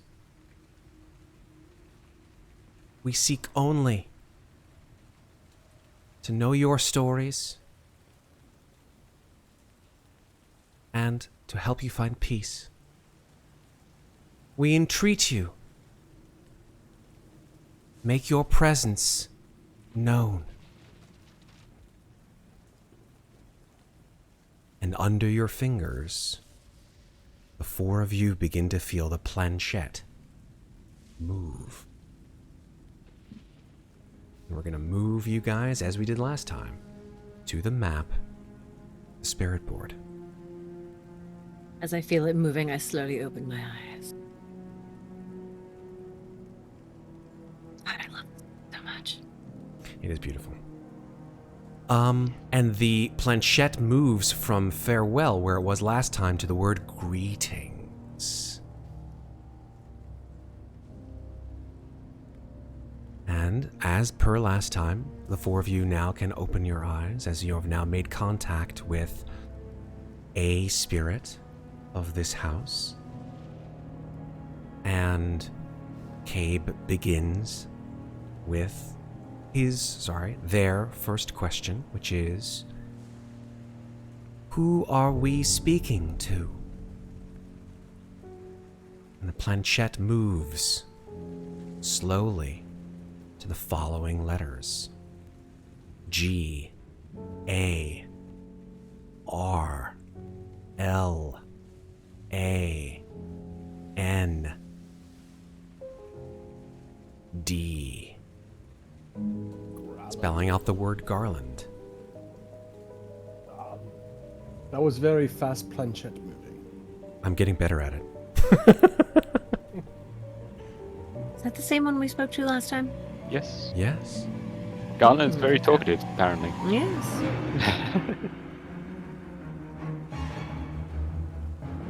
In fact, the planchette does seem to move swifter this time. Perhaps. And now there is a certain amount of sort of kinetic, almost electrical energy in the air. I would like the four of you to determine what it is the one question that you will ask Garland. Yeah. I know what my question will be. Everybody gets a question? One question. I feel like mine is going to be guided by what comes before, since it's not related to the comb. Okay. Who wants to ask a question? Shall I go first again? You'd like. Do it. Nick? Okay. Mikmick, after seeing that feeling or seeing, I don't know if he can see or who he's contacting, but he'll sense that it was Garland that they're talking to again, and he'll say, "Why? Oh, did you want us to find the axe under the porch?" The response is interesting, actually. The response spells out 3 words. The first word is H-E-L-P. The second word is K-I-L. And then it stays on L, sort of swiveling a little bit, as if to symbolize that, the K-I-L-L. And then the third word is H-E-R.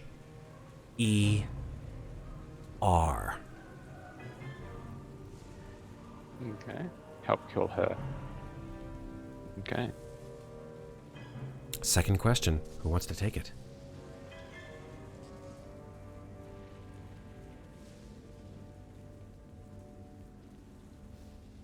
Does she have a name?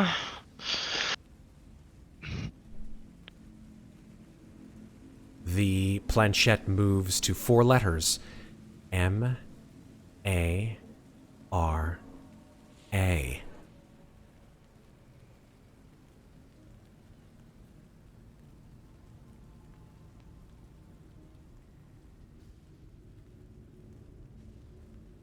Third question.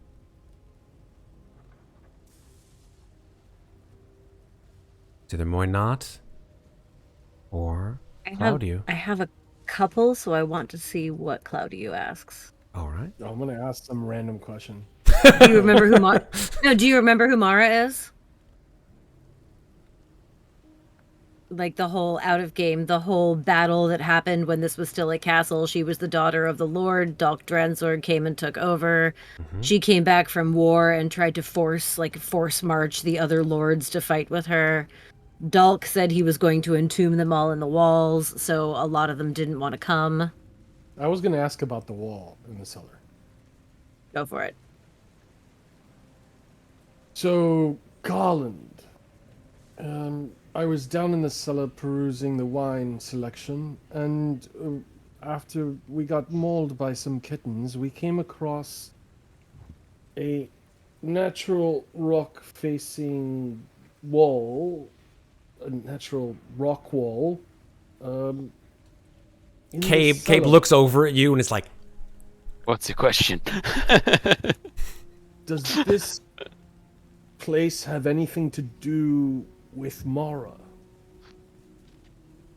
the planchette, almost supernaturally fast, moves to the word yes. She must be the master of those crazy kittens.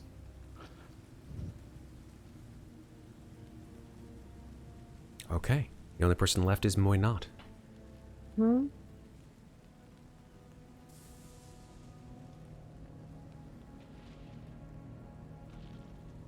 Have we thought it out yet, Muadnhait? Yes. Okay, Yes. good. I was taking in a breath to speak. I love it. I love it. Keep going. Did Mara use dark magic to fight Dalk Dransorg?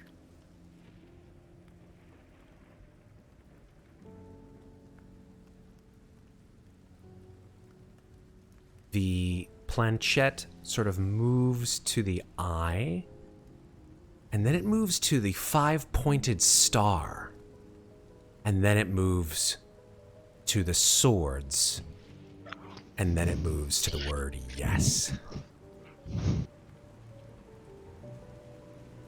Remind me what the star means, Matt. I know the swords are like fighting in conflict because we had Well, that you don't before. know yet. Afterwards, you've only spoken about one of the 5 Taruka suits, which is the swords. Oh, okay. Stars is one of the other suits. I'm sure you can ask Cabe about it after the Okay. after the I'll sounds. ask Cabe after. Mm-hmm. Yeah. Okay.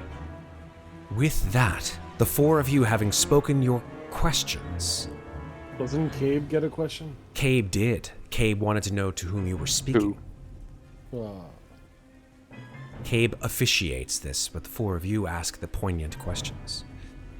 It is at the end of your questions that the planchette begins to slowly sort of move in concentric circles and figure 8s around the board, and finally begins to spell out some words, which I'm going to have to go very quickly in order for me to actually see if I can spell them as fast as I want to. Here we go. S-H-E. Then there's some time. Then M-U-R-D-E-R-E-D.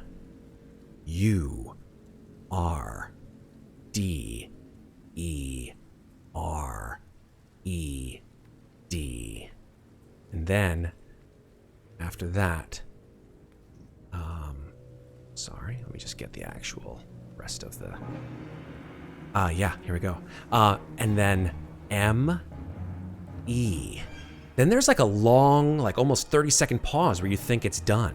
But no, like all of your arms are just jerked across the table to the following 2 words, spelled out almost in a ragged pattern. T-R-A-P. And then the thing swivels again so that it sort of moves off and then back to P, then E, then D, and then it's almost like the planchette's like being moved off the board and then back to 4 letters, C-O-L-D. And then under your fingers, the planchette just flies across the room and lands in the hearth. I am gonna dive to get it out of the fire. Okay. Make a dexterity check. Well, why not? Is Not a closest to saving the throw, just a fireplace. straight dex. This is straight dex check. Dex. Okay. You miss the planchette to try to like as it flies across the table into the hearth. You miss it. It goes into the hearth, but you're able to sort of run over to it, and you see it. It's in the ashes. It's in the soot. Muadnhait is gonna stand there for a second, shaking. Like, is there like a heavy fire? You said it's in the ashes and the soot, but there is a fire in the fireplace. There is yeah? no fire in the fireplace. There is no fire in the fireplace. No. Okay, then she's gonna trepidatiously reach in and grab it out quickly. Okay. Seeing Muadnhait go to reach for the inside the fireplace, Mikmick, having a previous experience with the fireplaces, he's going to walk up right next to Muadnhait and just prepare himself for whatever happens. Mikmick, make a wisdom saving throw, please. Wisdom save? Okay.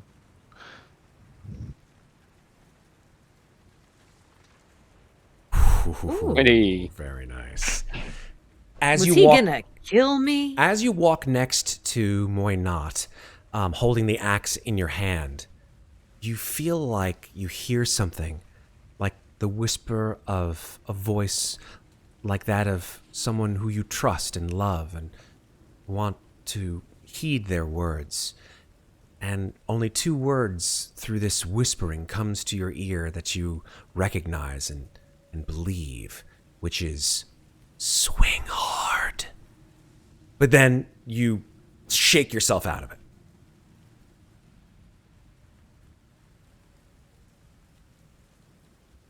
Muadnhait, you're able to pull the planchette out of the ashes.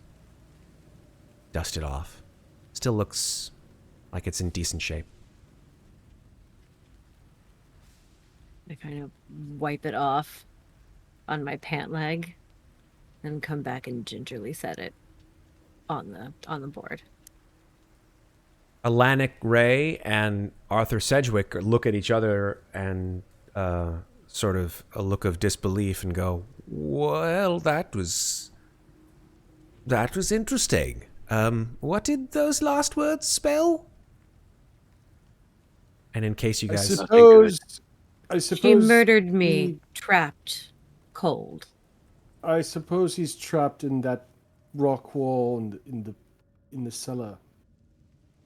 That's my assumption. You may need more men and some pickaxes. I see. Pickaxes. Well, there's. You said you did a full excavation of the cellar?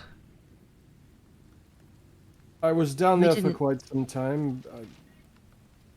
I wouldn't looked. say we excavated the cellar, no, but we did look around. I see. Looked around. Found some cats. Yes, you- Babe, what did that star mean? Oh, the star? It's one of the 5 suits of the Taroka, like the swords and the others. Well, yes, but does it represent something? Well, yes. The star, I'll tell you. The stars represent a desire for personal power and control over mysterious forces, usually, which, I mean, I guess magic to some degree. When it goes back to the eye, what was that? Just like a reset? When I've used that board, spirits that use the board, the eye usually means one of 2 things: that the spirit is waiting for something, or that it's searching for something.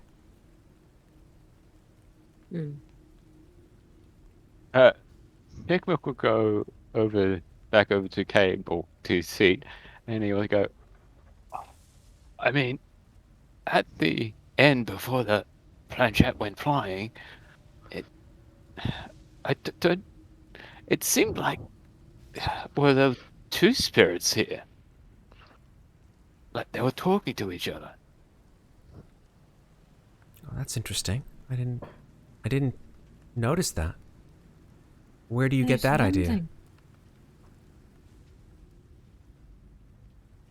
Well, I mean, that what was spelled out on the spirit board, it seemed rushed and seemed to be like kind of an argument between, well, from one side between 2 people. No, that's not possible. Once a seance begins, there's only contact with one spirit.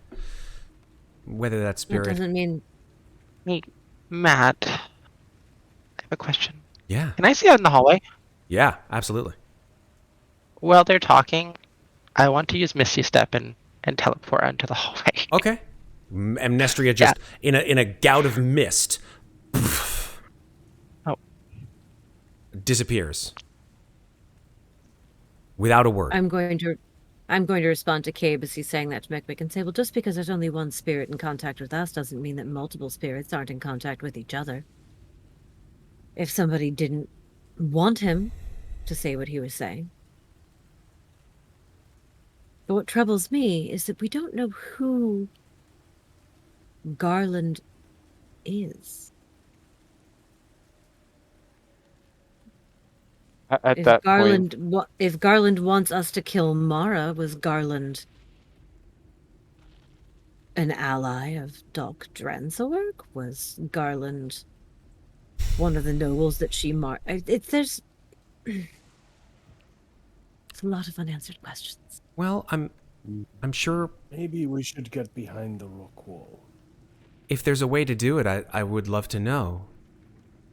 I gave you the answer earlier. It's pickaxes and men. Yeah, we don't really have either. I mean, we have ourselves. What, you can't pick up an axe? Can't you request an axe against rock? I don't know. I mean, and she looks. Sorry, they look over. I keep getting the gender wrong, and I apologize. They At look. least you're doing it in both directions, though. She, he, they. They look over at Alanik, and Alanik says, no, don't have the men, to be perfectly honest. The Order of the Guardians kind of entrusted us to this. Reinforcements shouldn't be available for a while. No pickaxes. Afraid not. There are shovels in the home that have you spotted shovels? Well, I do have a shovel, yes. But it's more of a spade, to be perfectly honest.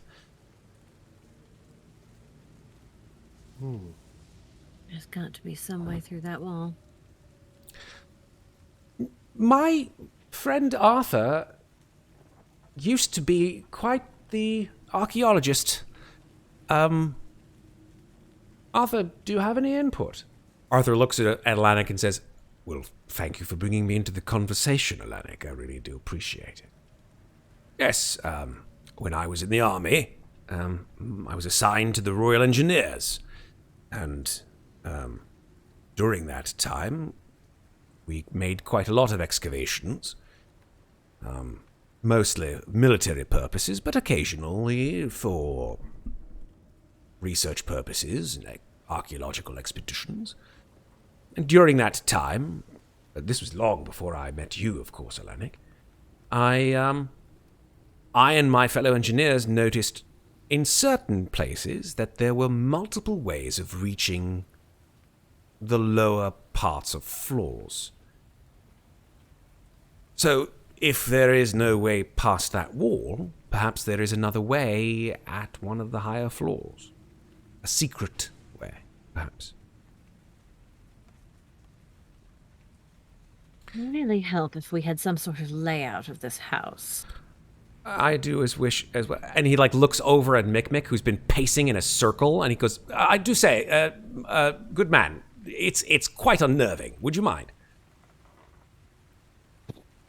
sorry, it's just I just remember having a dream last night, and it was I was being buried alive within a wall. I'm just trying to remember any features that I saw out of where I was, and I'm thinking that maybe that dream I had was as Garland, and that may be where he is. I'm just trying to remember if there was any features outside that I could see so we can find this person. I see. Well, rack your brains, young man. And that's when you realize that Arthur has basically called this rather diminutive person young man. Clearly not quite understanding what it is that Mikmick may in fact be. Yeah. Yeah. I'm going to talk to you later, Mikmick. Mind me to have a conversation with you. Arthur, Yes. maybe you should come with us in your vast experience, we may be able to find this secret passage through the rock face in the cellar. It's distinctly possible, or perhaps there's other places upstairs or here on this floor. It's up to you. I don't have any I qualms believe in. we've actually gone to the attic. Have you been up to the attic? I don't believe we have, no. It's another option, of course, as well.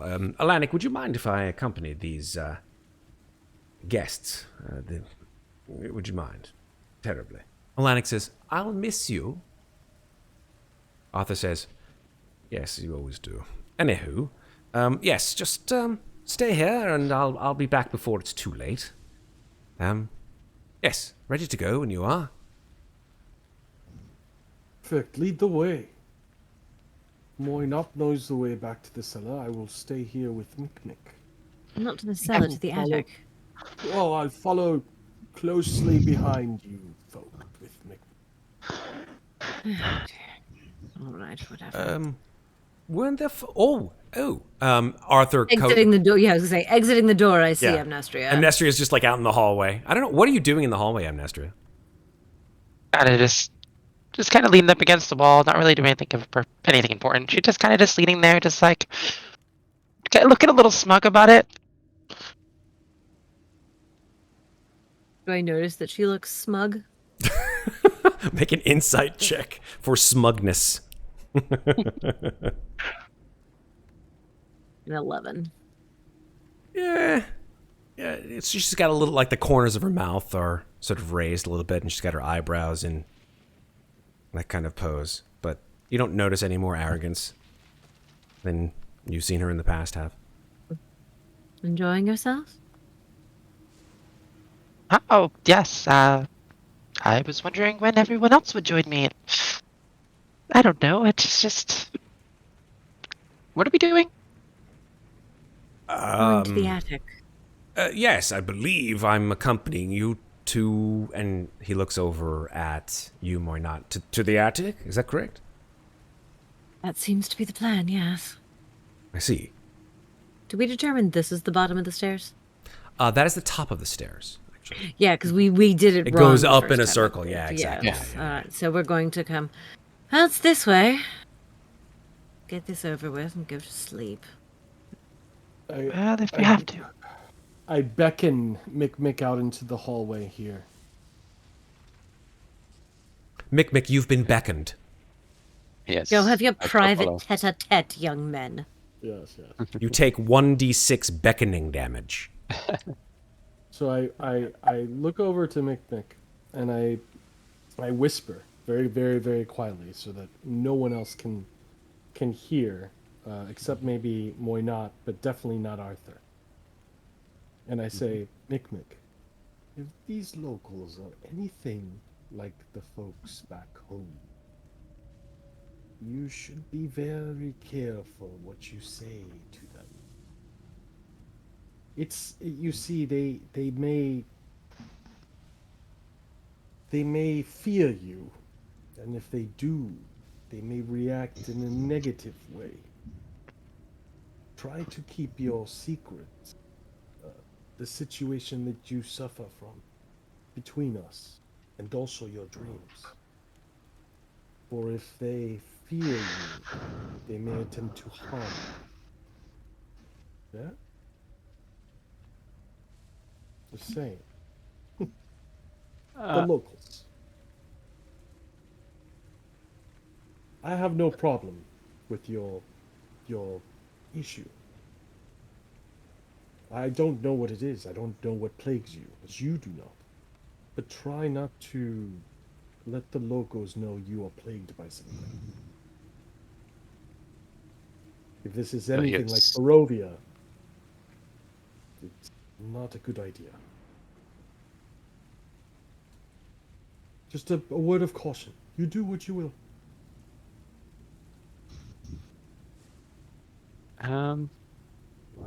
Hey Matt, just for a bit of fun, can I do maybe an insight roll on Claudiu to see, because he seems a lot more We'll say eloquent.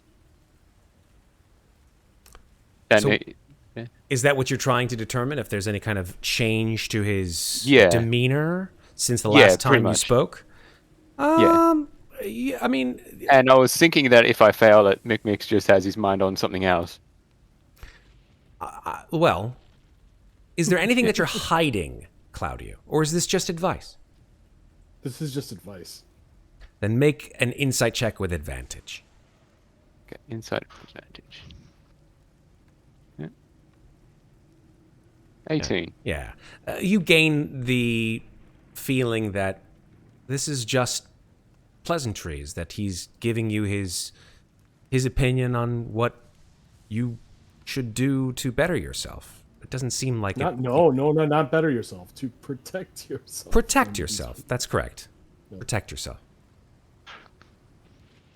Okay. So Mikmick will say, well, thank you for that advice. It's just, sometimes it's a little bit easier to bounce ideas off other people so you can get a bigger picture, if you know what I mean. I think your ideas are lovely, Mikmick. The problem is Arthur, for example, and Gabe, and the other gentleman in the room. You don't know how they will react.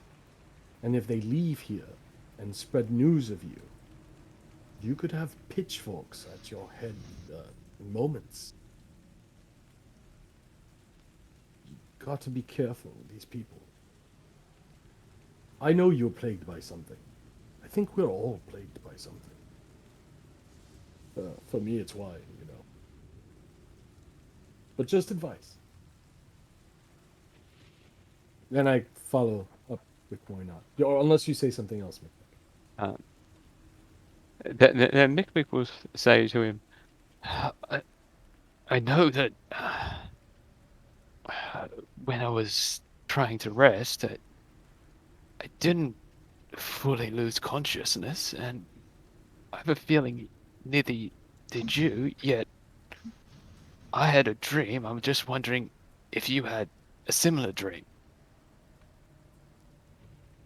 I did have a similar dream, and I have a feeling Moynat had a similar dream. That's just an assumption. And also that Ree had a similar dream. Maybe we should ask them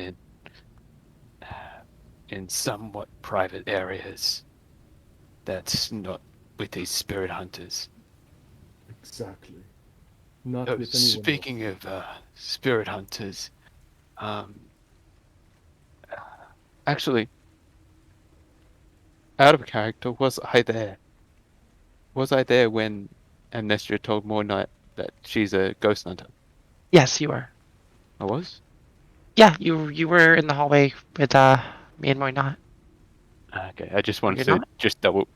I couldn't quite remember. You mentioned that you wanted a bit more advice on ghost hunting. Well, apparently, Amnestria, spilled the beans, saying that she too is a ghost hunter of sorts. Well, then I believe she's in good company with these folk here.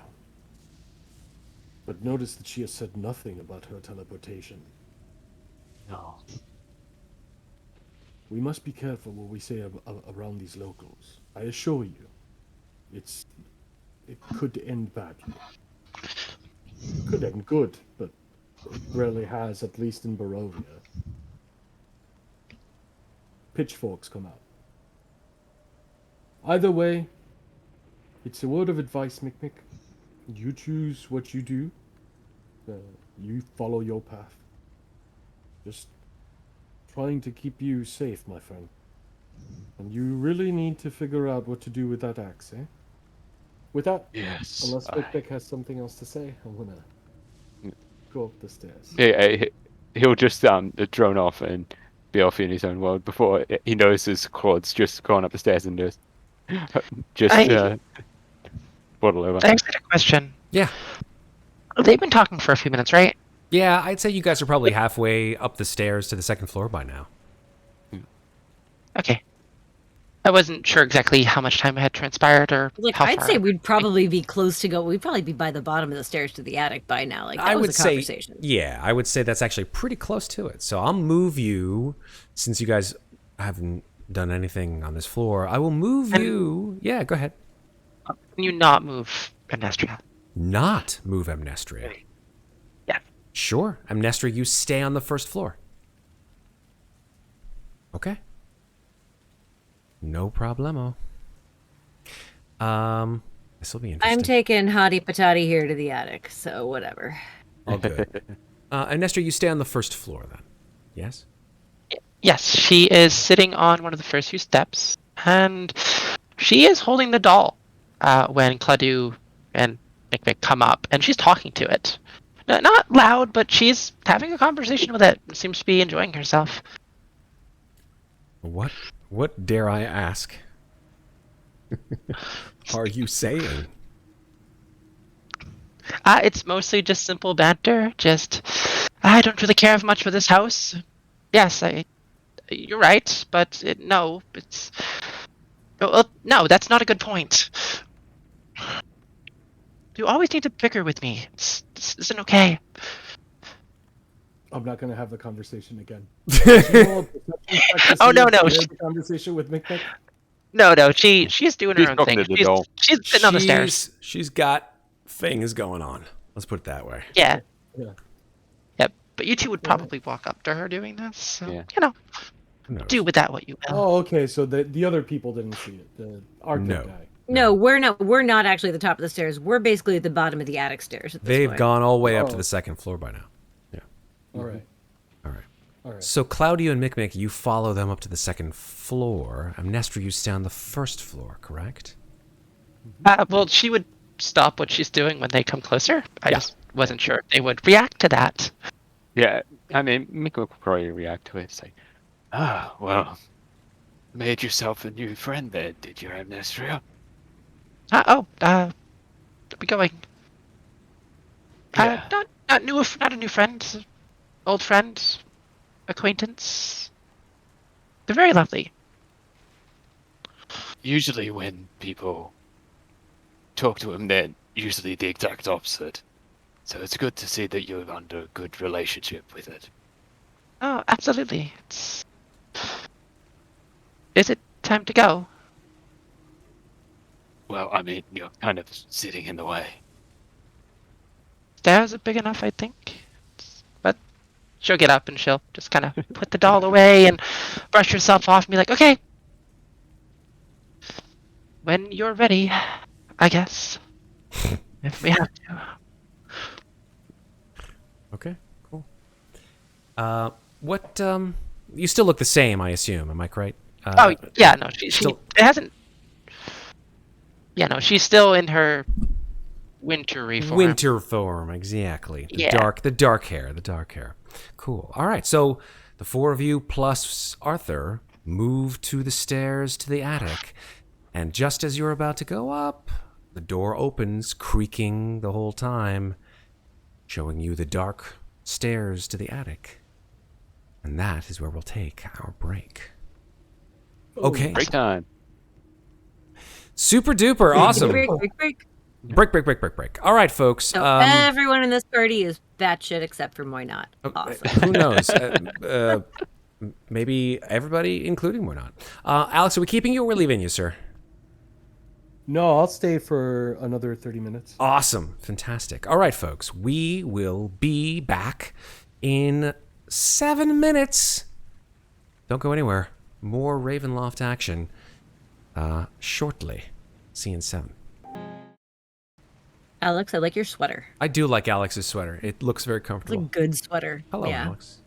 All right, folks. We're back. Hey. It is time. Cue the Lion King music. All right, you guys are at the foot of the stairs to the 3rd floor, which you have not. How'd these two beat us up here? We got here first. Get them out of the way. Move yourselves around however you'd like. I don't care. Go up the stairs. These are bigger There we go. stairs. I These know, seem I'm to be a just being 10-foot silly. wide staircase, so you guys can go however you want abreast. Mikmick is faster than you realize. He's there, I and feel then he's like- not there. Remind me which monster hunter we have with it. You have Have with us Arthur Sedgwick. Arthur. Mhm. They both have A names, so my brain flips I them know. every now and then. All right, Sorry, Arthur. Alanic and Arthur. All right. Yes, I'm assuming that Arthur and I are up front because we got here first, and That's fair. honestly, Moynon is not fucking waiting for crazy stragglers. She just wants to get the shit done, get paid, and get out of here. I think that the way we have it right now actually works out pretty well. Yeah, Okay, yeah. so I will then take you, delete you, and move you to the area to the 3rd floor.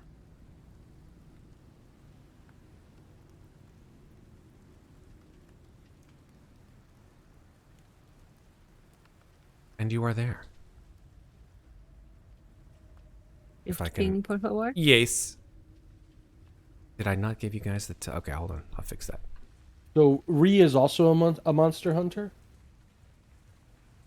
Is that what we found out? There we go. How about there? Now we're cooking. I don't think you found that out because you were in the wine cellar.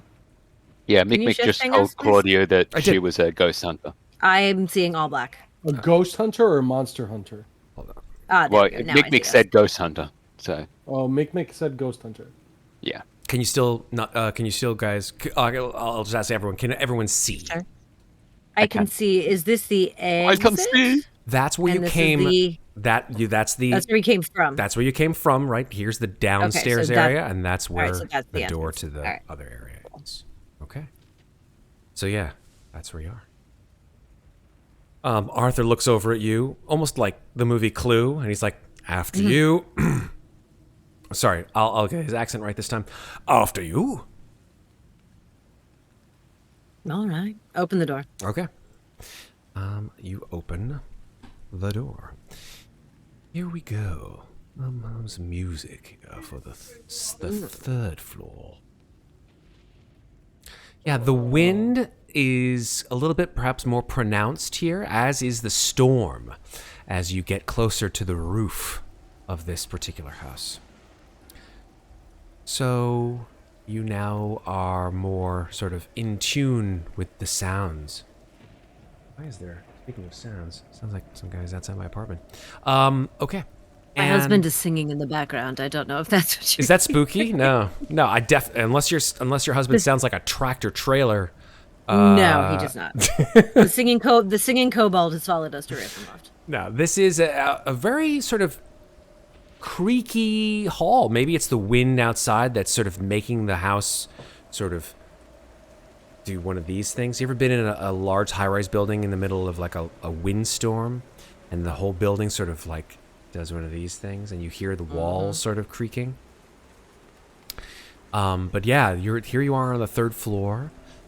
You look down, you see a threadbare rug on the floor covered in these strange sort of geometric hexagonal patterns like you saw on the 2nd floor.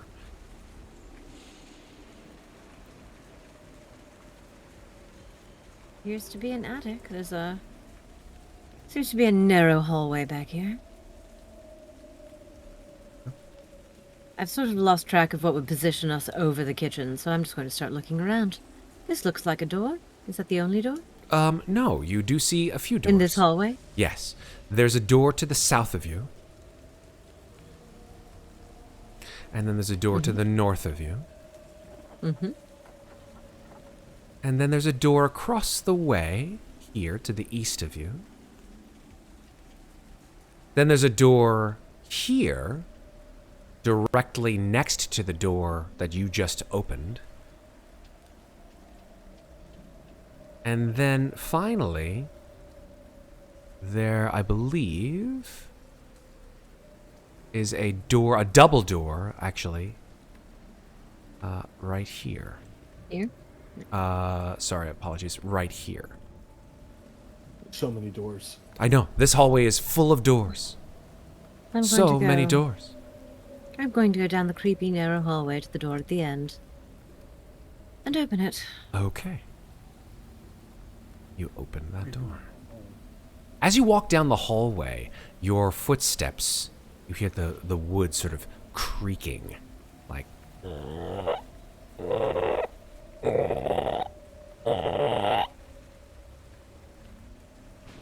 And then you come before the door. hate land. And then you open that door. And inside the room that you now see, you see a bed, a footlocker. Actually, a couple beds, now that I come to look at it. You see that there's two beds, 2 footlockers. There is also a writing desk of some kind and a chair. I'm going to go in and poke around. Be my guest. What are the rest of you guys doing? There's a door here, right, Matt? There is a door, that is correct. Open up this door then. Okay. You open up that particular door, and that door, you do in fact see a stairway going up. More stairs. Yeah. Well, if we get bored with these stairs, we have these ones here instead. Arthur comes out into the hallway. Says, "Dreary place. Can't stand it." I called down the hallway. Odd choice of profession for someone who doesn't like dreary places. That woman is a nightmare. What do you gentlemen want to do? I see how it is. Well, I suppose we allow her to explore that room, and then we let her open another door, and we leave this door that we just opened for last, yeah? We explore the whole floor, look for a secret passage to the basement. Correct, That yes. goes under a rock surface. Perhaps, yes. Yes. Yes. A rock I'm face. looking I want to examine the writing desk in this room. Sure. Let me just check something. And then I'm going to go through the footlockers. I'm trying to figure out who this room belongs to. I'm looking especially for any hints of Garland. Trying to figure out who Cool. this guy is. Right. The bed here to the top left is actually kind of long. It's longer than the bed on the right, that's for sure. So if you look at the 2 beds, Someone very tall slept in this bed. that is correct. It seems to be at least a foot taller than the other bed.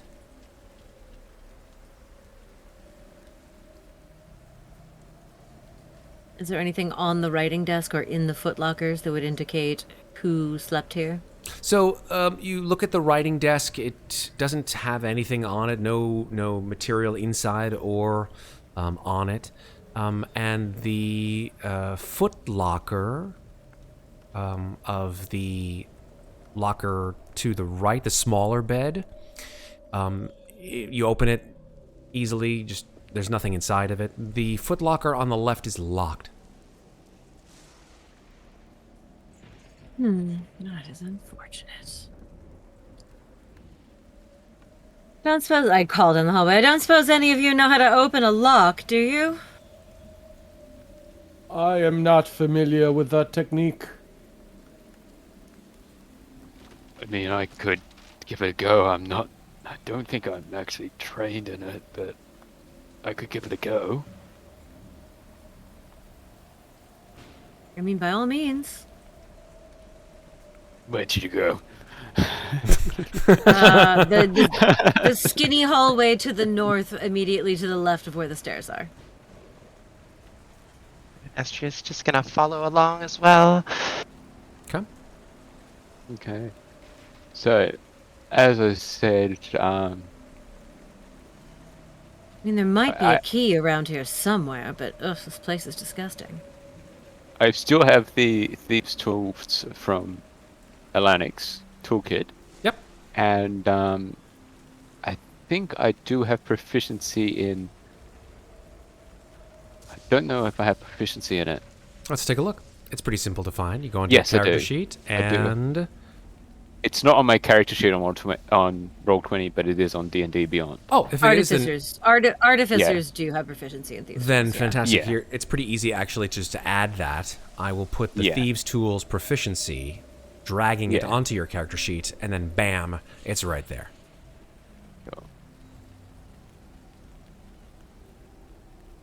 Just got to update now. Yep. And what you want to do is we can change the query to Dexterity, Okay. and then when you use it, change it to Dexterity, and then hit Submit. Yeah. Okay. So. Oop, Thieves' I just Tools. rolled, but that was just me rolling, so don't worry about it. Ignore my roll. Roll yourself. It's just a normal roll then, I'm assuming. Yeah, basically it's your dexterity. Oh, my roll is better. Yeah, Sorry. your roll. Just. Sorry. But still. It happens. Yeah. But yeah, with a 12, let's see. Is that good enough? Let's see. Let's find out if that was good enough. Yes, it is. Nice. I was like, game is like, haha, JK, I know you're level 2, but it's a DC 25. Nice. Well, Yeah. you know, this is an impossible lock. No, it's actually not. And a DC 12 check does make it, in fact. So you're able to open the lock. Takes you a little bit of time, but you're able to feel the tumblers, and then you hear the lock unfasten itself. He does that all with an axe in his hand, huh? He stows it inside the crook of his armpit. That's one of Yeah. those things. He looks very I mean, strange he doing had it. He just like He had a lets much it bigger rest lockpick. against his thigh. He put the axe in his mouth. He put the tools in his mouth. He did it all with it. He just Didn't that happen to? Well, I've one got of the bare feet, characters do it with the feet. In the last campaign, where he picked up a sword and it was stuck in one hand, and he couldn't. yes. Yes, I remember that. That was funny. So yeah, the footlocker's lock is no longer locked. So you have an unfootlocker or a foot unlocker. I'm going to open the foot unlocker and look inside. What is in there? Inside of the footlocker are, at the very top anyway, a bunch of suits, like jackets, pants. As you sort of like lift them up, you see that they sort of unfold themselves, and they flop down in there for a very tall man, like probably I look 7 at them? feet tall. And I look back at Mikmick and say, "Sorry, tiny one. I don't think these are going to fit you." And I kind of toss them onto the bed. Okay. Underneath the suits, you see a couple of different things, actually kind of interesting. You see a pouch. You don't know what's inside it yet. But next to the pouch, you see an amulet. It is round, made out of some kind of dark metal. And in the middle of this circle, connected to a long silver chain at the back, you see the symbol is a skull surrounded by a robber. I'm hoping I'm pronouncing this right. Ouroboros? Am I pronouncing that Oh, right? yes. Yes, You're got right. it. Yeah. Yeah. Except Ouroboros. the Ouroboros is skeletal. Ooh. Kind of badass. I will definitely pick that up. Okay. And I will also pick up the pouch and take a look inside. Okay. Inside the pouch is 13 silver pieces. Okay, then. Take that as well. Excellent. Gosh. So is this footlocker by this other bed locked as well? Nope. The No, other it's empty. footlocker is empty. Okay. So I'm going to... I'm actually going to take the amulet and... That's quite pretty. I'm just going to put it on. Okay.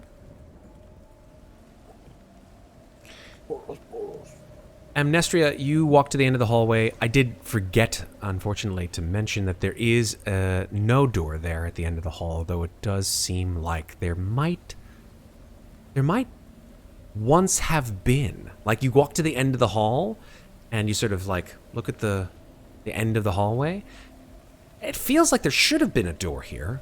Like there's like a space there, and you see that there is a lintel still here, but there's no door at all. That's worth marking. Then knock on the wall a couple times. It's hollow.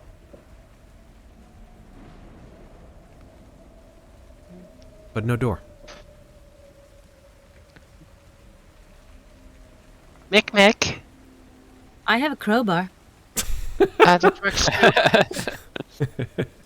I have a crowbar. Don't you have a crowbar, Reed? Don't you have a crowbar or an axe? I- or a... Definitely do, but I was gonna ask Mikmick to use his much larger lockpick. I have a lockpick. Here's Mikmick. Actually, I don't have a crowbar unless I'm missing it. Do you have a Monster Hunter's pack or something else? I actually don't think I started with that. Okay, because I started with the Monster Hunter's pack and I have a crowbar that came in it.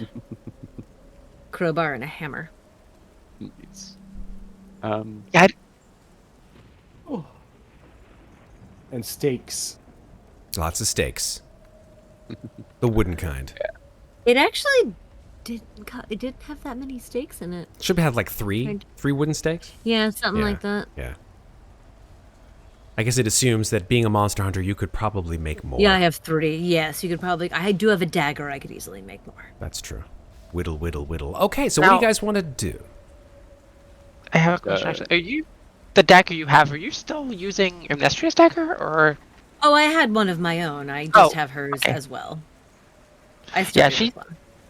she has no idea you even have it? So At some point, I may give it back to her. We'll see. It seems like she needs it. Okay. Question would Moy be openly carrying the dagger? No, it's just it's ensconced in whatever I took from the pack that I took from the man. Claudiu, Arthur, emboldened by everyone's choices, decides to make a choice of his own. He goes over to the door to the lower portion of the house and tries the doorknob. Ballsy. Well, this door is locked. Damn. Mikmick. Sounds so enthusiastic. Mick, Mick. Every party has their designated lockpicker. We need you to unlock a door, and I believe that Ree needs you to smash through a wall. Which one should I do first? I mean, I do have a crowbar as well, but if you want to smash it, you can smash it. The axe, of wall course, is closer. whispers to you, smash the wall. Smash it.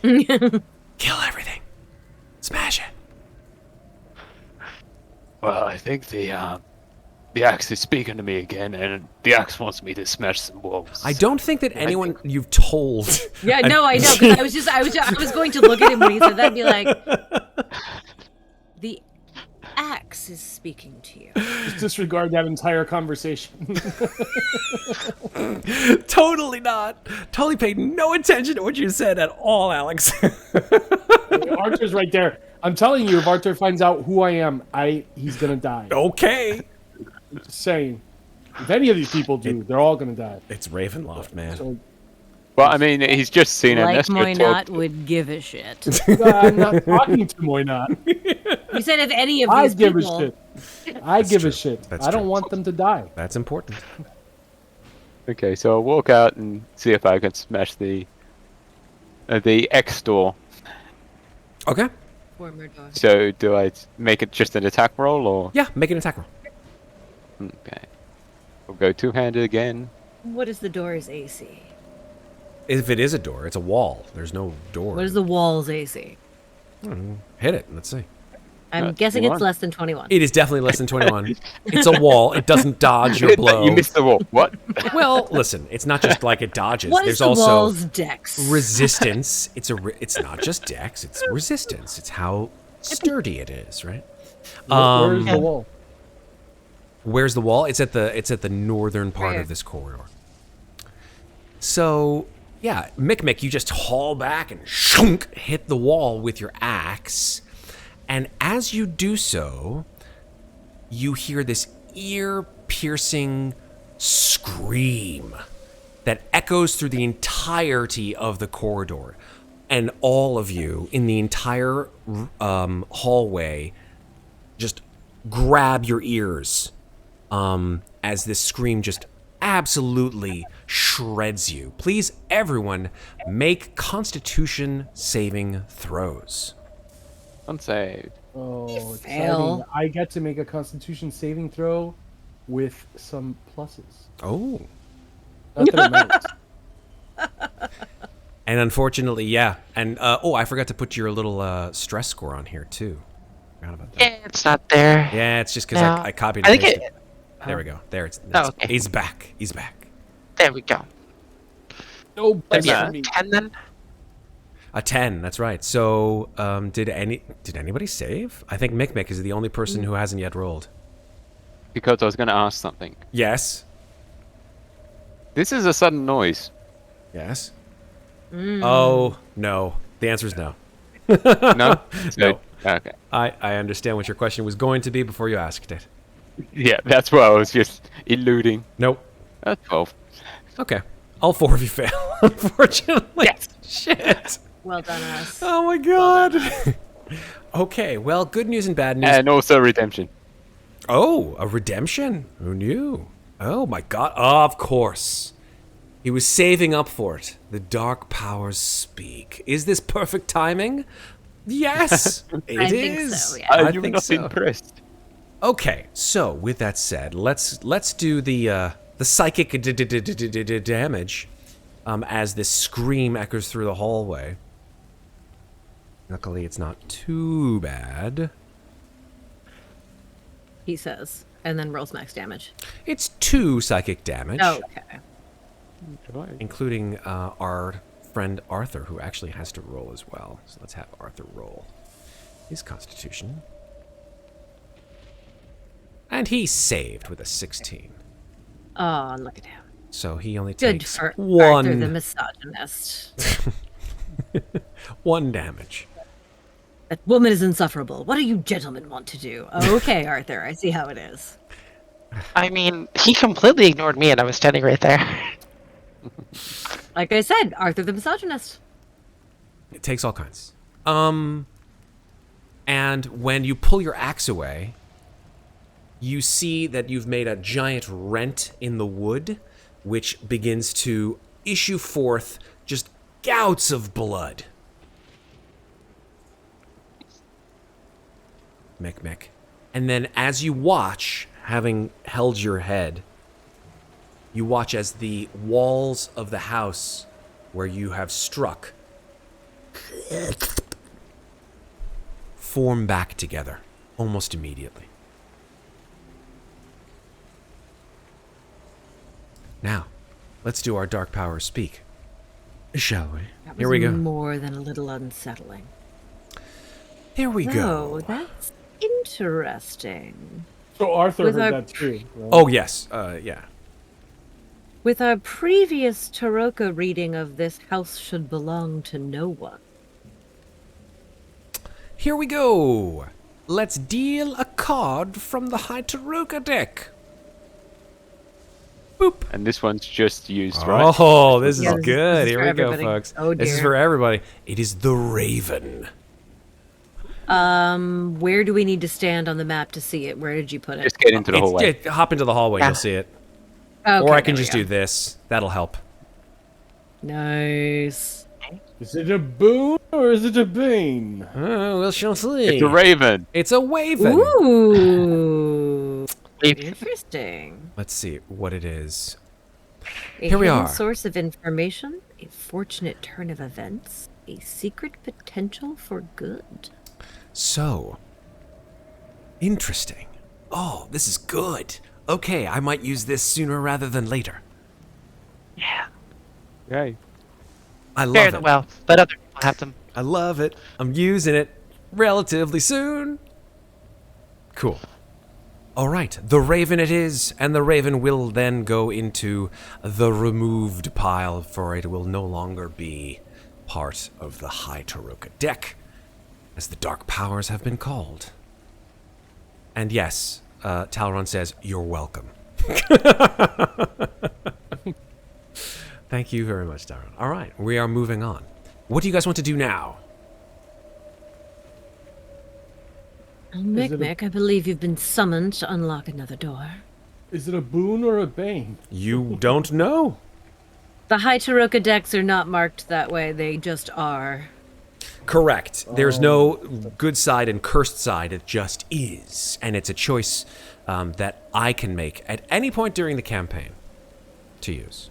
Okay, got it. So Mikmick will head back down to see if he can have a go at the locked door. And as he passes by Muadnhait, he will say, "You said you've got a crowbar. Maybe you should have a go at trying to get the doorway open." And, No, let's not attack. Yeah. Let's not attack. I look at him and I say, I think that may not be the best idea. I will explain in a moment, but don't worry. I'm sure you can get this one open. And I'll give him another bardic inspiration. Nice. So make another Thieves' Tools roll. Yes, please. The one where this guy Arthur is right? standing, yeah. Oh, God. Arthur, move, damn it. Oh, look at that. 16. You probably didn't even need it. It didn't matter. Okay, yeah. The door is... Oh, he has it. Yeah. The door is opened. With that 16 dexterity check, absolutely, yeah. You hear the tumblers fall into place, and the door clicks, and you are able to open that door. And here is what you see when you see inside that room. Those of you who would like to go inside, please, by all means, go ahead and do so. Before Mikmick goes inside, he will just turn to Arthur and say, "Excuse me, Arthur. Would you happen to have a pen and paper on you?" Or... Oh, yes, but they're downstairs. Not on me. I'd have to go down to the parlor where my gear is stowed. I can certainly do that if you'd like. Because I was just going to just sketch out the layout of this, of what we've seen in this house. Oh, no, don't worry. It's all up here. Moina just kind of looks at him and raises an eyebrow. Speaking of seeing things, I'm just gonna go in. Okay. You walk into another bedroom. You walk into the room, and you do see yet another very similar-looking bedroom. The only difference is that this particular bedroom, the two beds are the same size, and they are smaller than the ones by about 6 or 7 inches. Certainly than the 7-foot tall one. There is a... Are they small, like halfling size small, No, or just they are like, just okay. like 5.5 feet, medium-sized 6 feet. Exactly. Medium-sized creature sized. Correct. The bed to the left, above the bed, you see a strange symbol. I'm going to show it to you now, actually. Give me one moment. It's more of a drawing than a symbol, actually, and it's drawn on the wall itself. And handouts, here we are.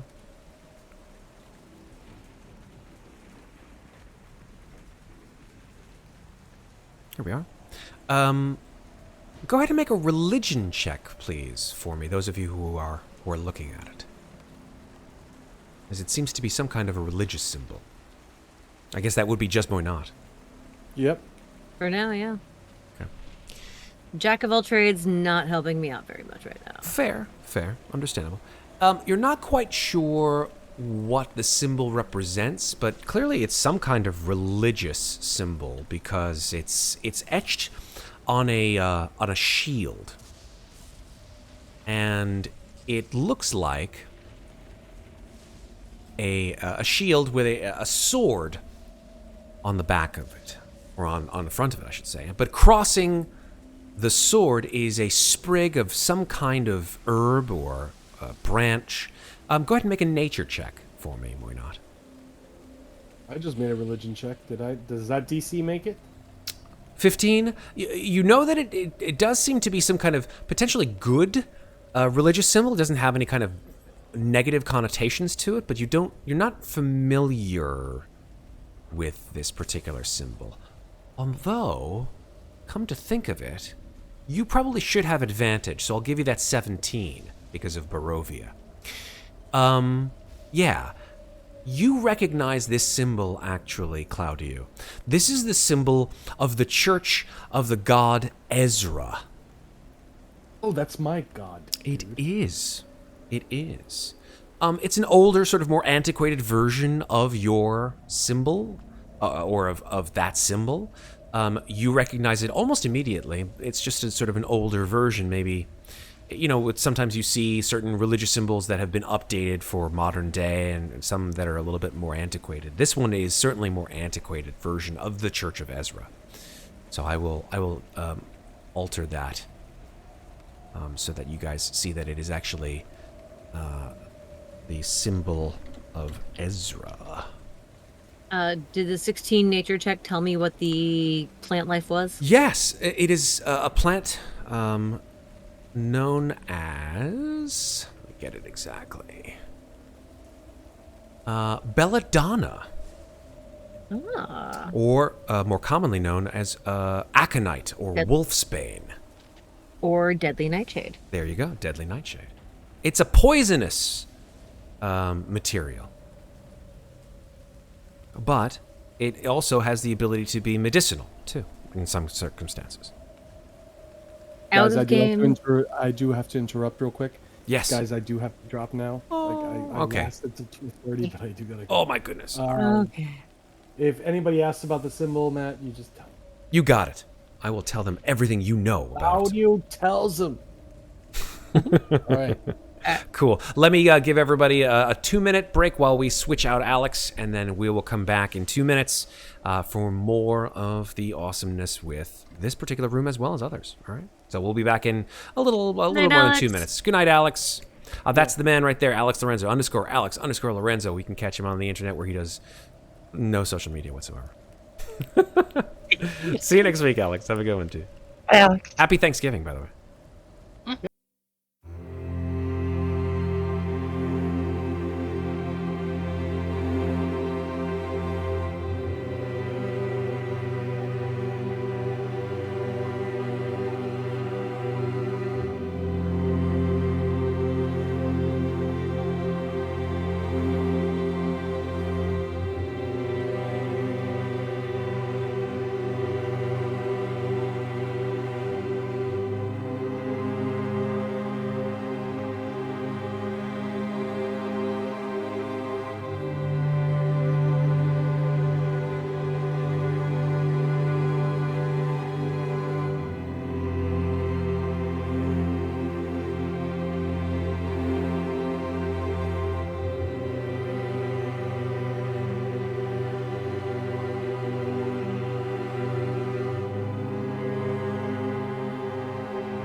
All right, we're back. Sans Alex. All right, so Claudiu sort of looks at this symbol on the wall and he says, yes, that's interesting. That's the symbol of the god Ezra. I have to make. Sounds like Arthur. God damn it! I have to make the fucking transition to a different voice. Yeah, Arthur and Claudiu sound too like. Okay, let's try this again. Here we go. Ready? Oh, that's interesting. There you go. That's better. Yeah, that's the symbol of Ezra. God Ezra. Yes. Yeah. Oh, and by the way, Matt, your webcam screen is a bit off on the overlay. I don't know why. I'm looking pretty As good in to me. the box is a little bit too wide. No, it looks good to me now. So I fixed. Yeah. Okay. So Out of game question, so that I know if I should roll for this. Does Belladonna / Wolfsbane function the same way in D&D as it does in other fantasy lore as I will in say yes. werewolves? well, Okay. you don't know about werewolves, but you know that it's it's an herb. You know it's a thing. Well, so if the nature check of knowing that it's Belladonna and knowing that it has medicinal uses, what would I need to roll to know what those uses are? It's gonna be a hard medicine check. So let's try. That's fine. Hard medicine check. We'll see what happens. Let's try it. Let's try it. We'll see what my jack of all trades does for me. Yeah. Nothing. It does nothing. Oh, shit. I'm sorry. You get nothing. Good You day, get sir. Nothing. I said good You day. lose. I mean, to be perfectly honest, it's a land plant. It totally True. tracks, but Right. player Sarah had to try. Oh, that's good. I like when people try. I'm going to go ahead and assume that Moynat knows that it's also poison. And it's just like, well, that's interesting. Your god likes poisoning people. Well, it's not poison per se. It's that it's a symbol of defensiveness against evil creatures because it can be used in certain circumstances as a ward of evil. Is what Claudiu says.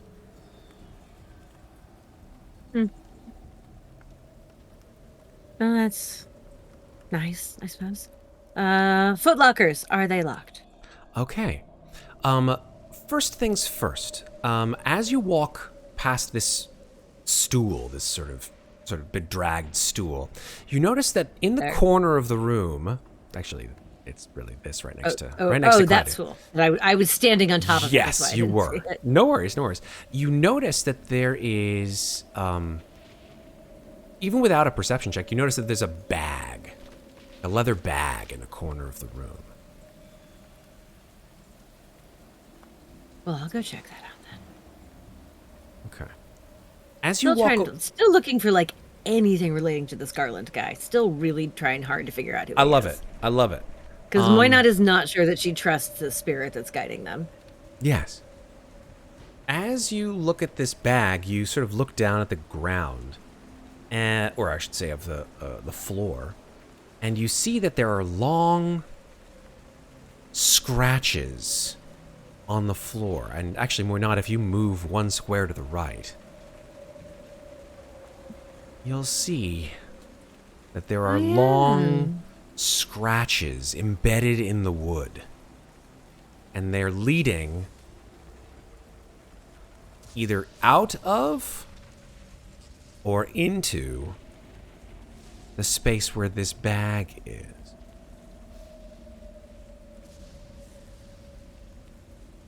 What do you do? I make a survival check to figure out which is which, Sure. if it's going into or out. Absolutely. That sounds fantastic. Let's do it. 18. Looks like it's... Scratches are going in to the bag. Someone or something was trying very hard to get to or even into this bag in the corner here. I'm going to very cautiously step towards it and peer into the bag. Okay. What do the rest of you guys do?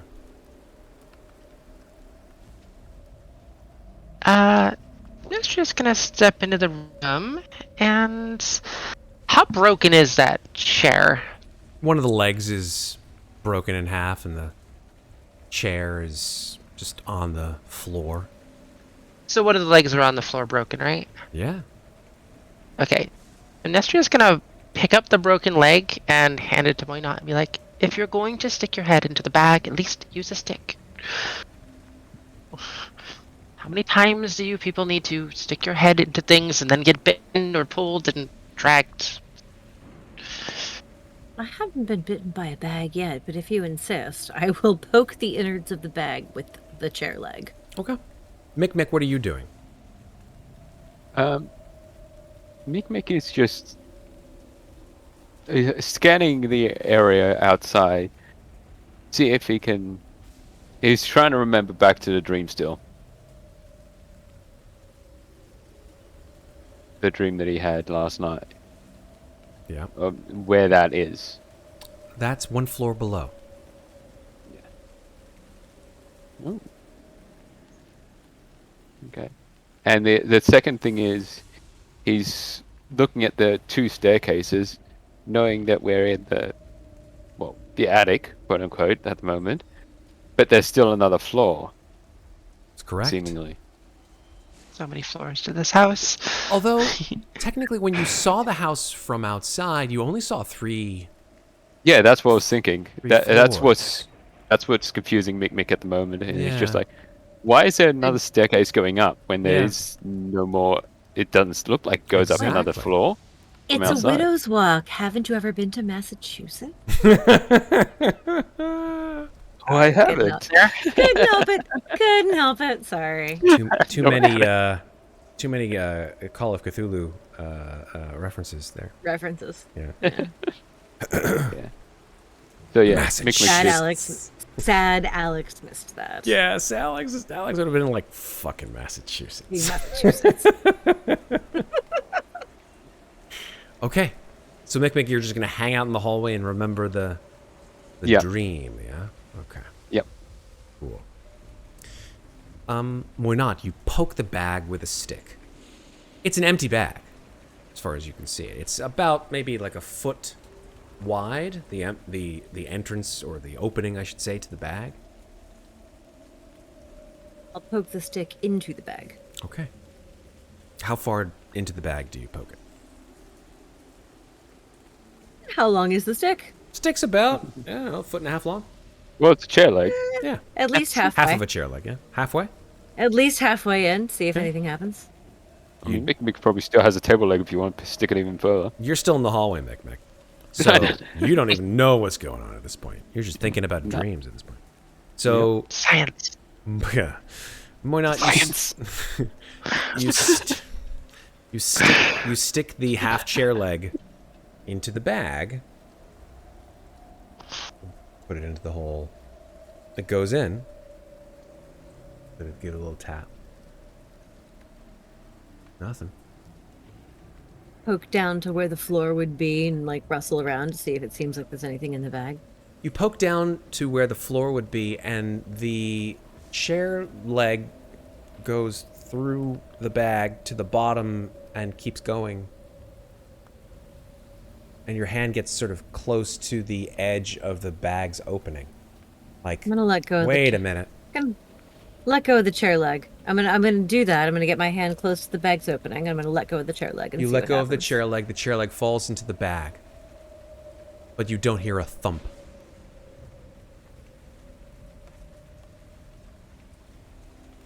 I'm putting my hand in the bag. Okay.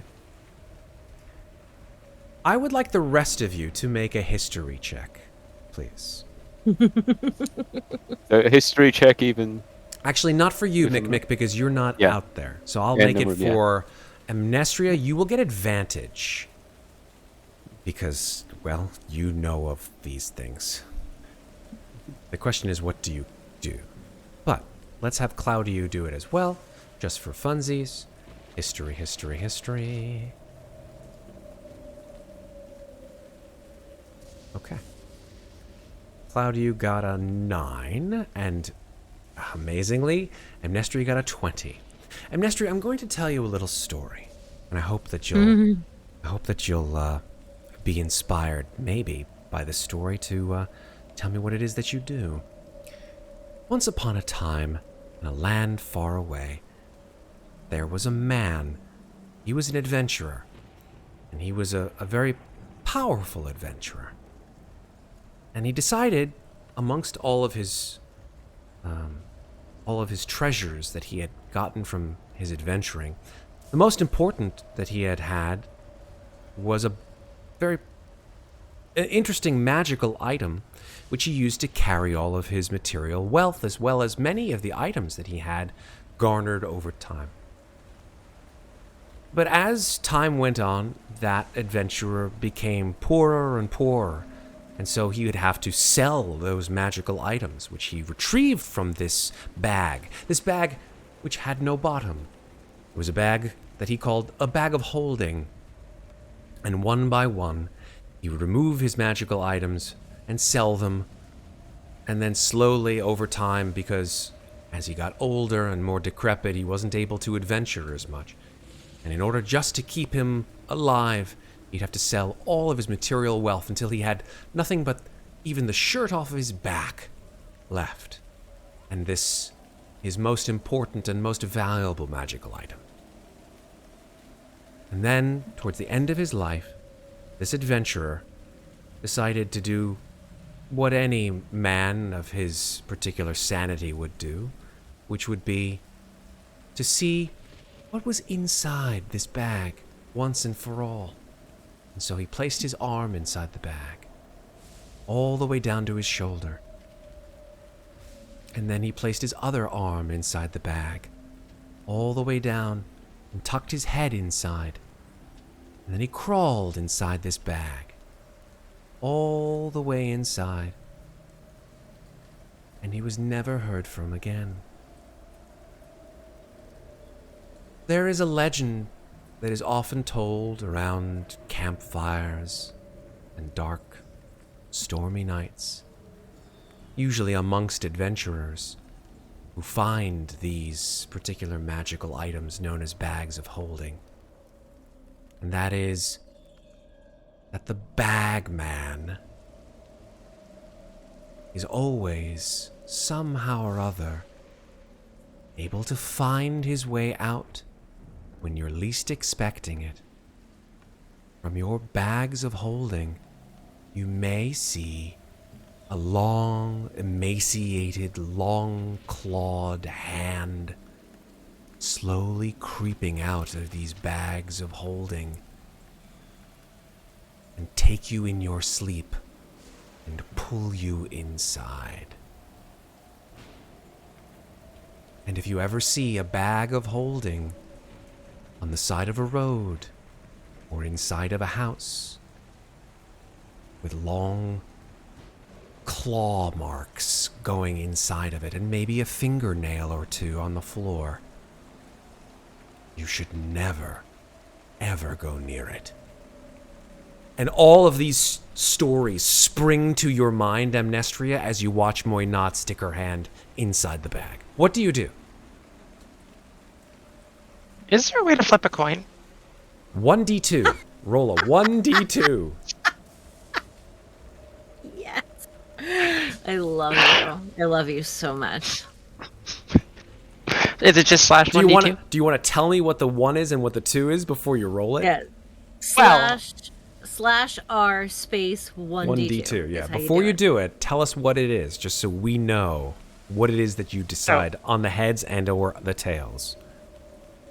I'm really conflicted here because Amnestria, when she came in this house, she would absolutely stop Muadnhait. I love it. But unfortunately, she's had a bit of bad luck coming into this house, and I need.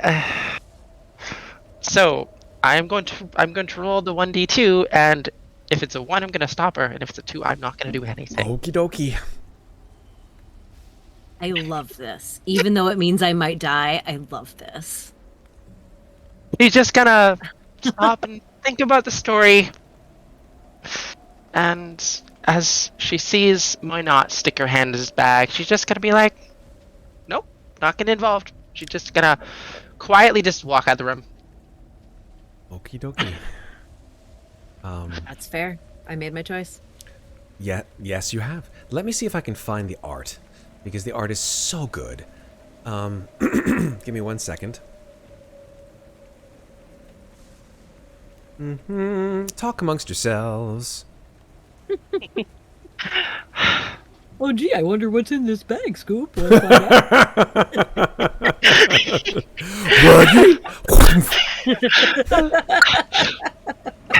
No, it'd be funny if that's what actually came out. Heck. No, I mean like Muadnhait is very fearless and very master of her own destiny. Like it's less a matter of being chaotic and more just a matter of feeling invincible. That's fair. She's she's so old she doesn't know how old she is. The age in my bio sheet says 300 plus ... question mark. Like she has no fucking clue. She's been around for so long that the idea of being fallible has never occurred to her. It's probably I should actually change my character flaw in my sheet to say that because that's very much who she has turned into. I'm gonna do that right now. Okay. Let me Okay, See cool. what happens. Jesus Christ.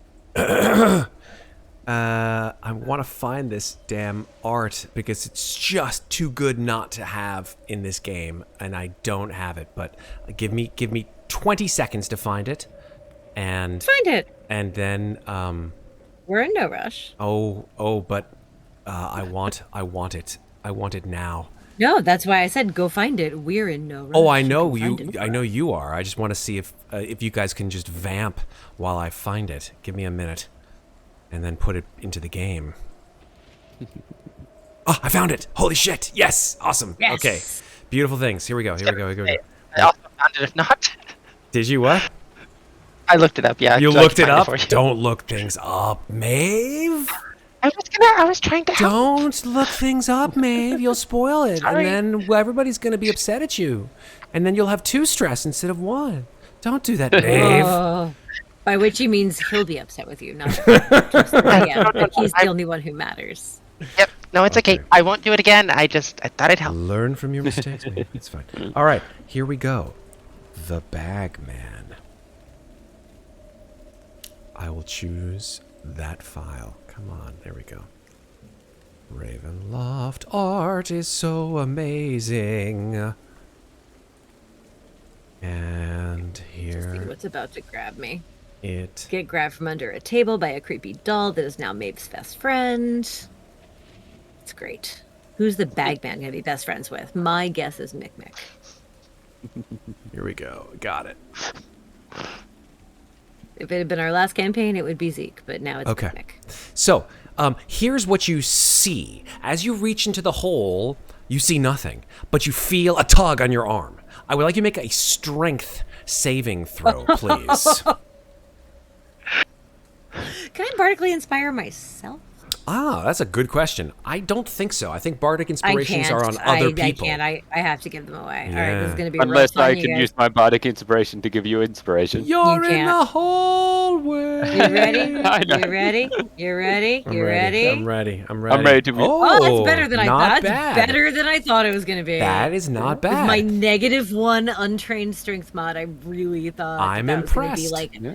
I thought I was gonna get like a 4. Color me impressed. And a Well, then four- again, No, go ahead. no, I was going to say I've got pretty much kind of like the similar roles doing charisma saves. Oh, see, I'm a bard. I'm good at those. Yeah, Yeah, exactly. Strength, who knew? But yeah, no, with a 14, you find that your arm is being slowly pulled in, and you're able to, with like every ounce of your strength, yank your arm out of this bag. And as you do so, you find that as you yank it out, something trails out after it. And what you see is this enormously long clawed arm with humongous sort of distended limbs. All you see is the arm, too. And so I'm going to show it to you, because that's what I do. Bam! Ooh. Nice. That art is beautiful. Now my big question is, can I try to cut it off with my rapier?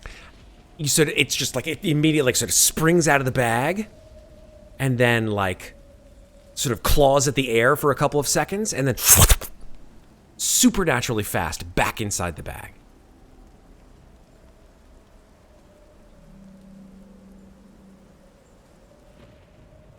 Why not just kind of stands there for a moment? Catches her breath. Like, for like, I'd say like a good 2-3 seconds, you actually see her face look a little bit disturbed, which you have never seen before. She's always very just like placid and stone-faced.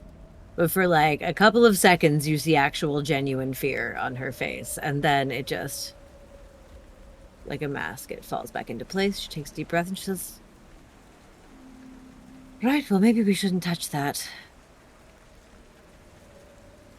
And she's going to come over this way and kick this footlocker and say, any monsters in there?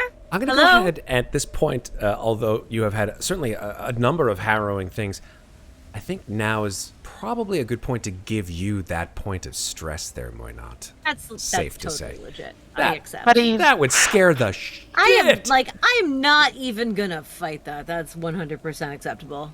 Yeah. Sorry. Just out of character, I just thought of something funny that Muadnhait is super. actually experiencing what she does to the other people. This is possible. Not quite. Not the exact. It's definitely not as subtle. I sit on rocks and look sexy and sing songs and make them kill themselves. Yes. Is what I do. I thought that it was you drag them under. I mean, once they've crashed their boats on my rocks, yes. Yeah, that'll work. All right. You go over to the bed, sort of hand trembling a little bit. Open. I do, and no, I foot do. locker. Like this is like me being like stoic, just Sure. bullshit. I just kick the trunk. Okay. I say, and I do it. I say, any monsters in there? Hello? Want to come on out and grab me? Let's go. No? Fine. And I just flip it open as quickly as I can, assuming it's not locked. It is not locked and it is empty. Do the exact same thing on this one. It is not locked and it is empty. It was a fucking waste. I just march out of the room. That's also the first time I think you've heard my not swear. Nice. Amnestria is going to In a drastic change from all of my other D&D characters. Which is like curse every other second. It's like a sailor. Like me in real life, you know. That's for fair. Yeah. As Muadnhait is walking away, Amnestria is just going to follow behind and just be like, you shouldn't stick your hand in a bag. I looked at my shoulder. I was like, it was a bag.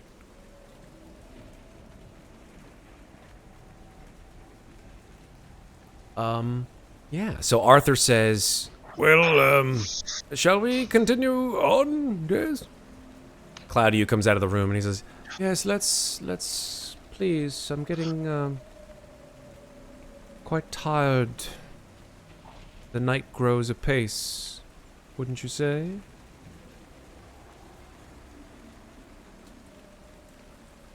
What do you guys I'm want to gonna do? roll my eyes and march over to the next small door. I figure we saved the big one for last. Sure.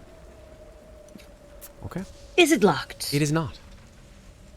Do I hear any monsters on the other side of it? Make a perception check, specifically attuned for monsters. 15. You hear no monsters. I open the door. Okay. You open the door. Oh, I was expecting another bedroom. This is a big room. It is a very large room. The room that you see now in front of you, Muadnhait, is, well, it's a nursery. It sure seems, anyway. As you look into this room, you see that the room lies in disarray. Toy chests, bookshelves, and chairs sized for children lie in splinters on the colorful wood. Misshapen characters and bizarre animals smile from hand-painted murals covering the walls.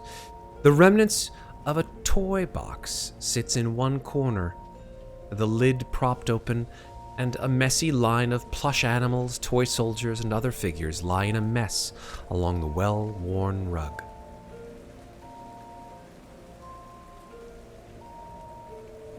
I look over my shoulder and say, does this seem like a strange place for a nursery to anyone else?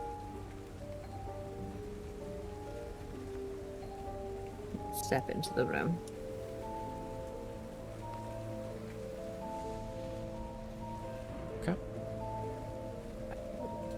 I think Mikmick, upon hearing Muadnhait say it's a strange place for a nursery, he'll go in and just have a quick squeeze in there, and maybe roll a history check to see if a nursery in the top floor is unusual. Yeah, sure. History would be fine. Yeah.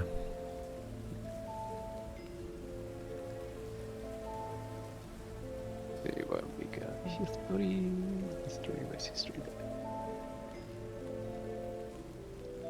Yeah, from 21. your perspective, Mikmick, although you don't really remember your life as it was before, nor do you remember very much of it, just sort of common sense makes you feel that if a family were to keep children anywhere, it wouldn't be on the first floor, it wouldn't be on the second floor, it would be at the sort of more top levels of the house, to be perfectly honest. Okay. So, Mikmick will say to Muadnhait, well, I mean, if you have small children, it sometimes is better to have them up higher so they're out of the way of the main thoroughfare of the house. Well, I suppose to me, I guess it just seems strange to keep them so far away from the rest of the family, but So when you have a house like this, you don't really want your little ones running around downstairs, do you? And all the servants and the guests. I mean, if we're being perfectly honest, I've never lived in a house. It was just what I know of men. Humans, whatever. Do I see this creepy-ass green light over here? You do. There is a door to the northern portion of this room, and it is glowing with green light. The door itself has this sort of halo of green light around it. Do you approach? Hold on, I accidentally closed my character sheet. I was looking at something. Need to look at the range on something. Arthur and Claudiu sort of move past you to Mikmick and Amnestria into the room. Arthur says, "My God, what a mess." Alright, now I'm close enough. I'm going to cast Mage Hand Okay. and send my Mage Hand to the door. Is this the first time you've cast Mage Hand? It is, yes. Cool. When you cast Mage Hand, a very strange thing happens. Normally you'd see like a sort of spectral version of your hand sort of see through, go towards whatever you're using it for. However, in this case, when you cast the spell, instead you see a skeletal version of your hand sort of moving through the air at your particular target.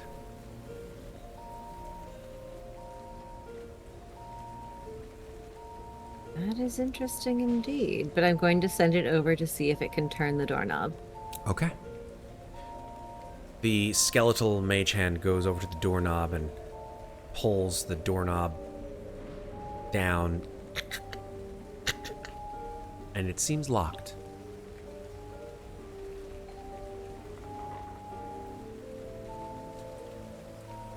It's locked.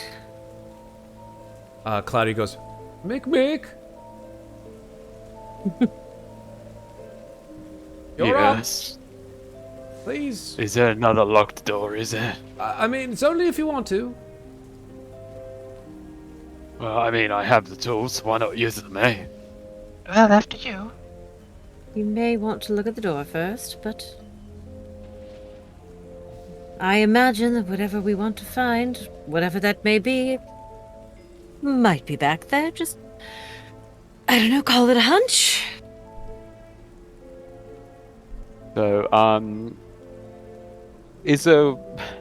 I know I'm not a rogue, but is there a way to detect traps as untrained? You can, yeah, I mean, it doesn't matter. You can still investigate a door or any other item for mechanical traps. If they exist, then you may find them with a decent investigation check. Or would I be up to... No. Would I be able to use the identify on the door? You'd have to touch it No. and stay there for Yeah. 10 minutes. Yeah. Yeah. Or 1 minute. 10 if I Or minutes. 1 minute if you Yeah, cast 10 it as a minutes. spell. If you cast it as a ritual, yeah. I mean, I can investigate the door for you if you like.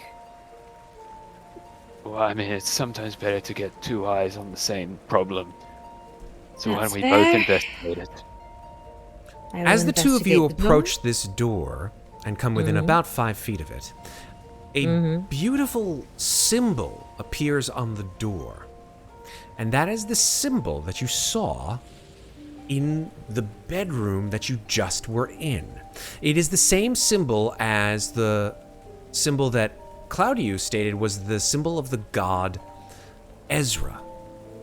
Except it is that same shield with that same sword, but it is missing the belladonna sprig in front of it. Can I look around to see if there's a missing piece somewhere? Is it inscribed in the door or like raised on the door? It is inscribed on the door. Oh, it's inscribed. Okay. I will still investigate the door for mechanical traps. Sure, be my guest. Investigation. Ah, 8. You have no idea. I find nothing.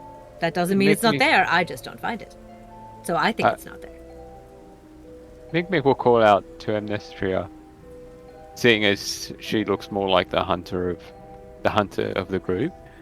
Amnestria, Yes. this door has the same kind of shield we saw in the previous room, but without the flower.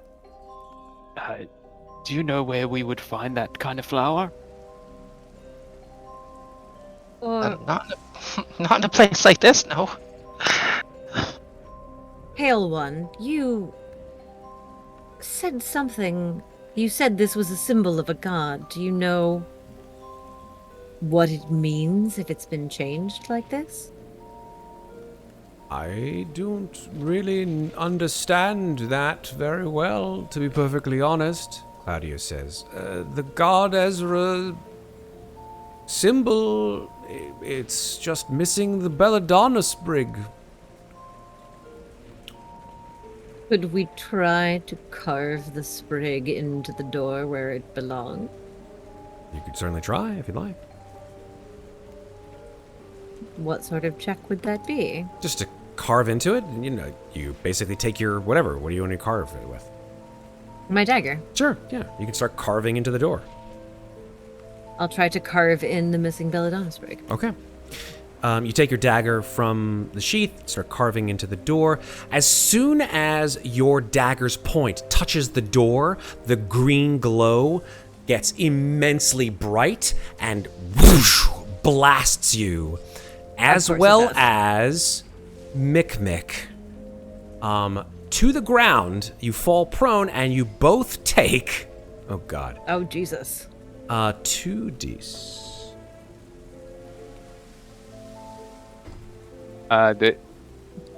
Christ on a cracker! You both take 9 force damage. Sorry, radiant damage. Beg your pardon. Radiant. I'm not- 9 radiant damage. Have I taken damage since we healed? Yes. Yes.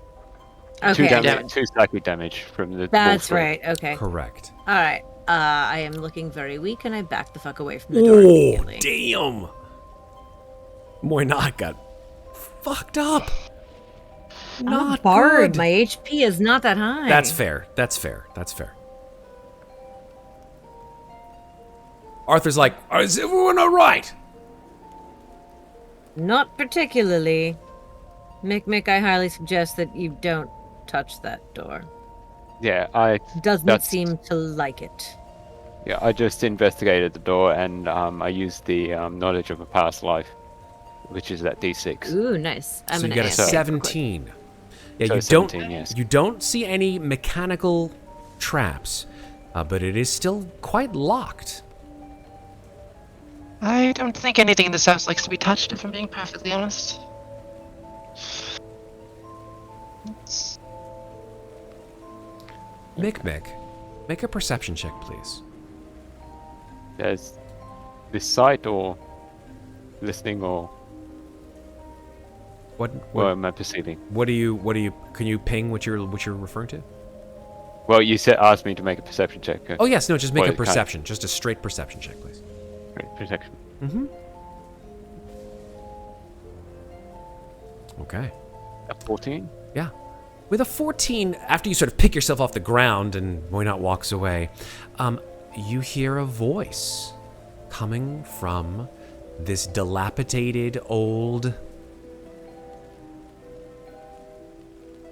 what looks like to be a crib over here. And it's a small voice. It's sort of like a child's voice.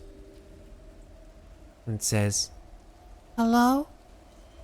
Is anybody there?" Oh my god, it's a portal turret. Fucking creepy baby ghost. So Mikmick will move over to the crib, and from a distance look into it, see if there's anything in there. Inside the crib, which is sort of has this this sort of folded over top to it, you look inside and you can see that it has sort of a veil over the top, so that the veil is over the top of the crib, and then the crib it goes down to the ground. Sort of like look inside the crib, and you see that there's a small shape inside the crib.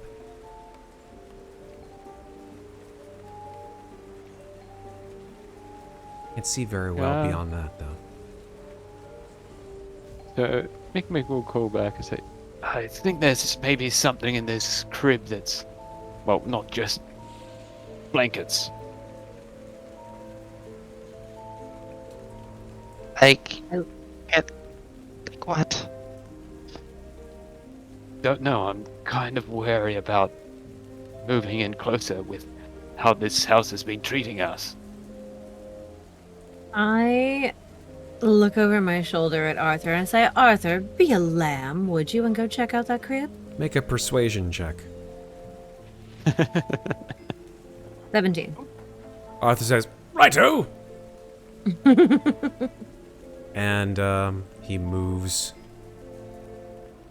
over to Mikmick's position, sort of stepping around this rather large pile of clothes, and then over to the crib. And he says, over to you, Mikmick, he says, "I think there's something underneath that veil." And he reaches out his hand and he parts the veil just to look inside. And he sort of takes a step back, he gasps, he's like, my God, no! And you can barely see it in the dark of this space, Mikmick, but there is a figure, maybe no more than, sitting in this crib, maybe no more than 2.5 feet tall, the size of a toddler, perhaps, sitting inside. And you can see in the shadows that this child has sort of ragged clothes on that look dilapidated and worn. And it sticks out its hand towards Arthur and says, "Daddy?" And it comes into the light a little bit, and the child's face is mostly there. Part of it has just completely decayed and fallen from this child's skull, and you just see bone, bleached white, and a black socket where the eye should be. And Arthur just staggers back, completely shocked. He's like, my God, what's going on? And he just like slams against the back wall, like, oh gods! And then, he will make a wisdom saving throw. Fuck.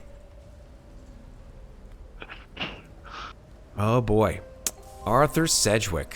We hardly knew ye. Okay. Oh, he made it with a 17. So he doesn't take any psychic damage, but he is in fact frightened. So he will not get any closer to that crib. And he sort of like just moves slowly back. No, it can't be. It can't be. Ah! It can't be what, Arthur? It's that thing, and he points inside the crib. You're not helping. What did you see? Mikmick, what do you do? I'm just debating on what I want to do. You didn't hear anything. No. But did I see the reach out? You saw the reach out, and then you look back at that crib, and it's empty.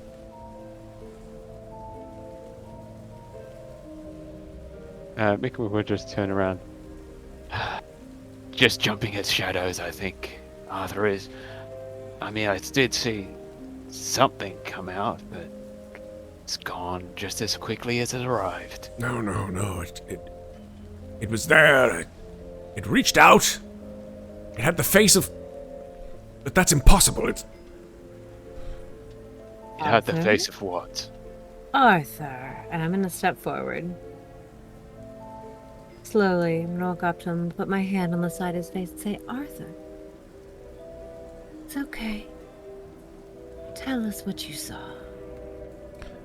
Make a persuasion check with advantage.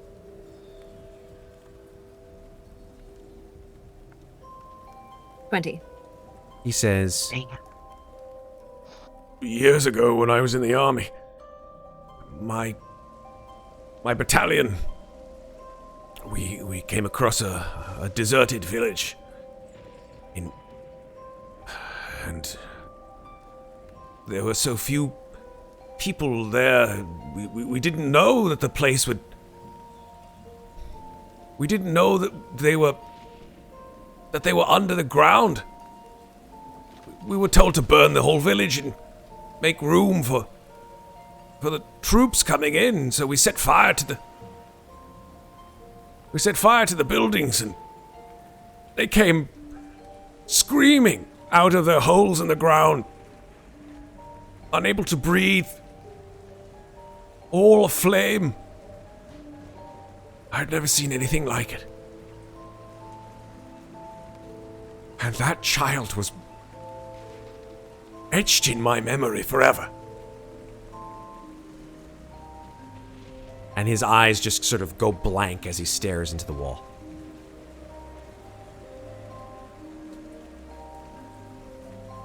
Let my hand slide slowly from his cheek.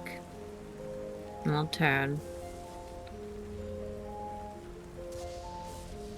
And walk away to the others. And say he saw something that he feels terrible about. Something from his memory that couldn't possibly be here.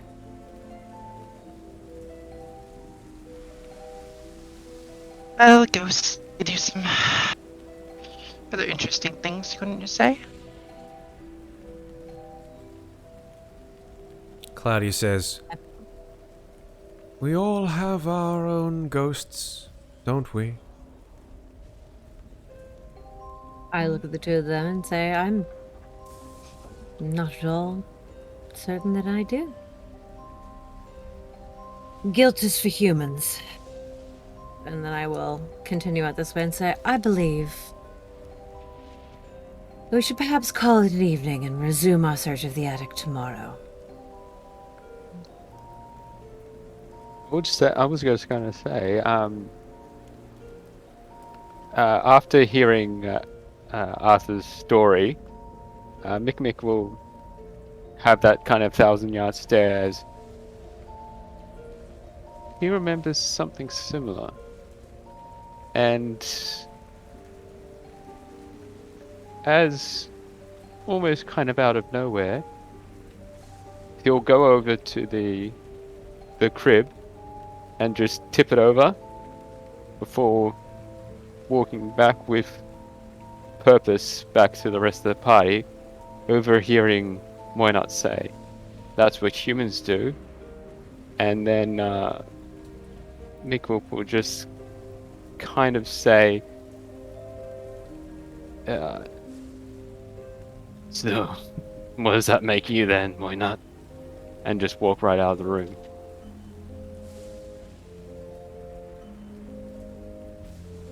As he Okay. says that, I look and I say, not human. Never have been, never will be. So what does that make you? Why not? You're not human. So what are you? Dead. No. I believe that the short one downstairs said that I was now what is called a hex blood. I told you you were Hexblood, but You told but sorry. That you're out of more- game I forgot. So Well- I will restate what I said and say, I believe you told me I am what is called a hex blood. I'm not asking about what you are. I'm asking about what you were before this Hexblood. What do you remember of your past? As much as one can for as long a past as I've had. Why do you ask? Well, I mean, listening to you as you've been traversing this house, it seems you're not comfortable on the land. I've been watching you ever since I ran into you. I've had theories about what you are, but nothing really that has fallen into place yet. Claudiu like looks over at you, Mikmick, and he's like, not good. Bad timing. And he points over at Arthur like surreptitiously. He's like,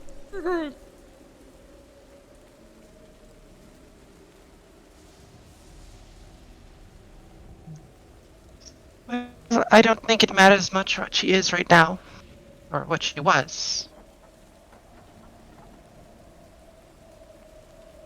I think we need to know what she was if she intends to kill us.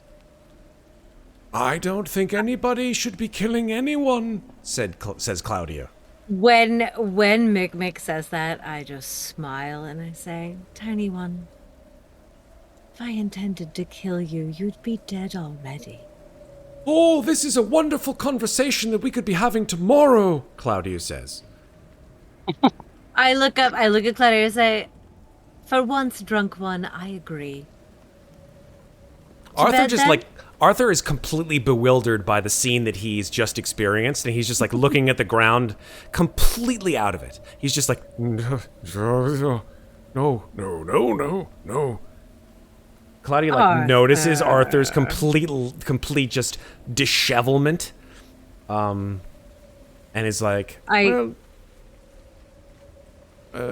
may be. I mean, looking at him right now, maybe it's okay to talk. I don't know. It's like he's a little bit of a mess. I'll walk back up to Arthur. I'll be like, Arthur.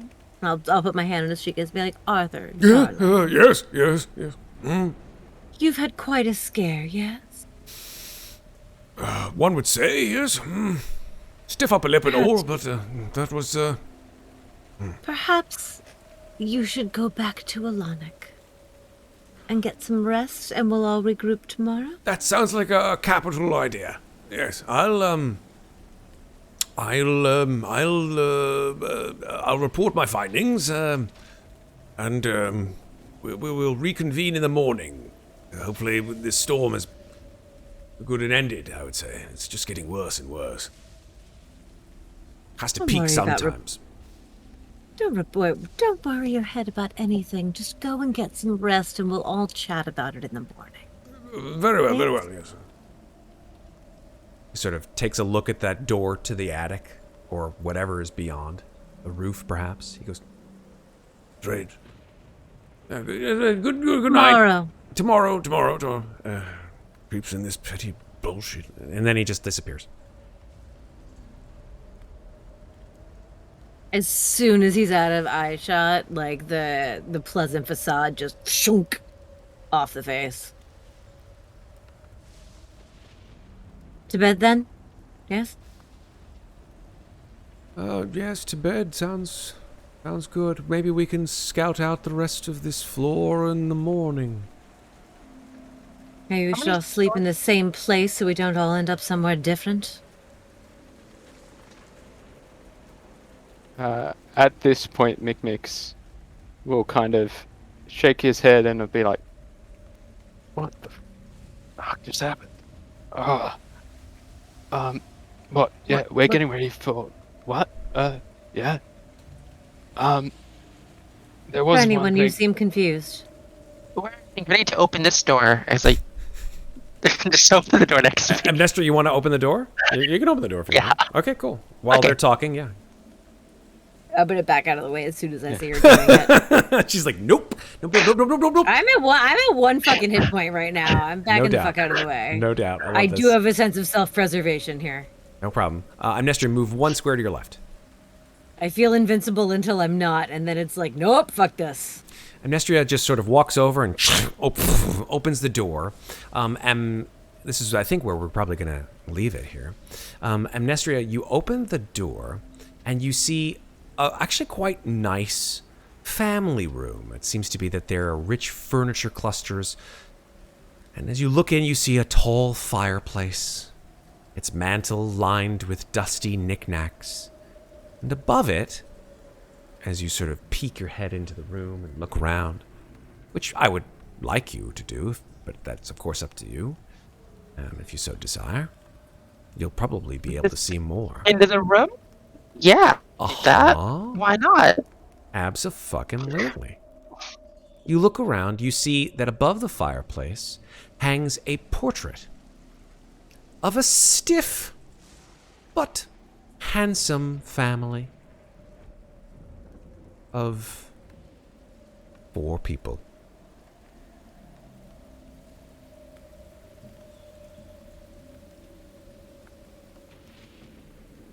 I mean, do I recognize these people? Make Or a the perception people that check. This house, perhaps? Maybe make a perception check. I will do that.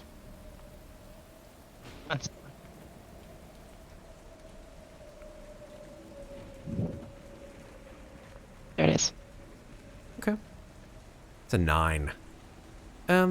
Yeah, you don't see anything that you recognize about this particular... They seem kind of familiar, like maybe there was somebody downstairs in the parlor that looked kind of like that, but you don't recognize anyone else. It's 2 adults, 2 children.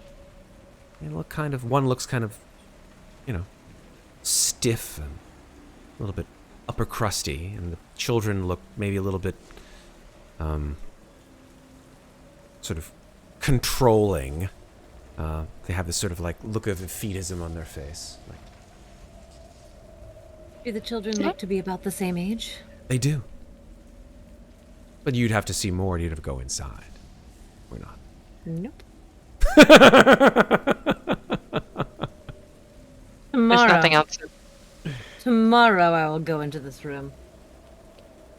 Not today, Satan.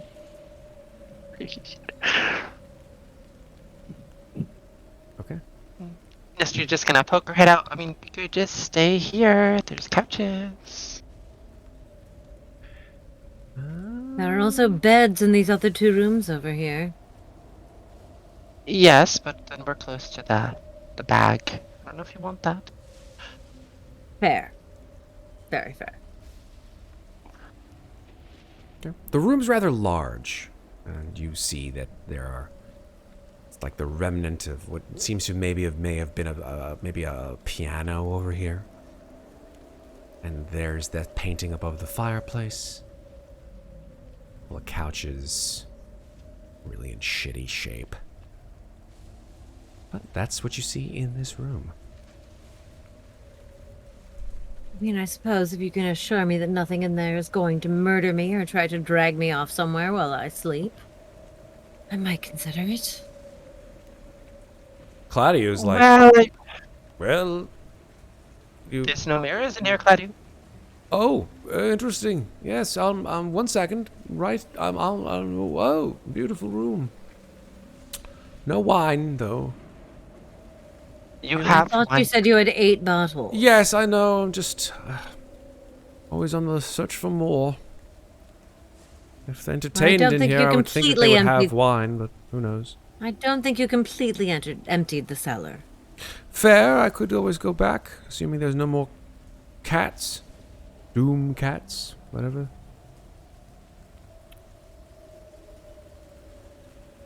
He sort of looks up at well- the painting and he goes, "Oh, that's like the ones downstairs.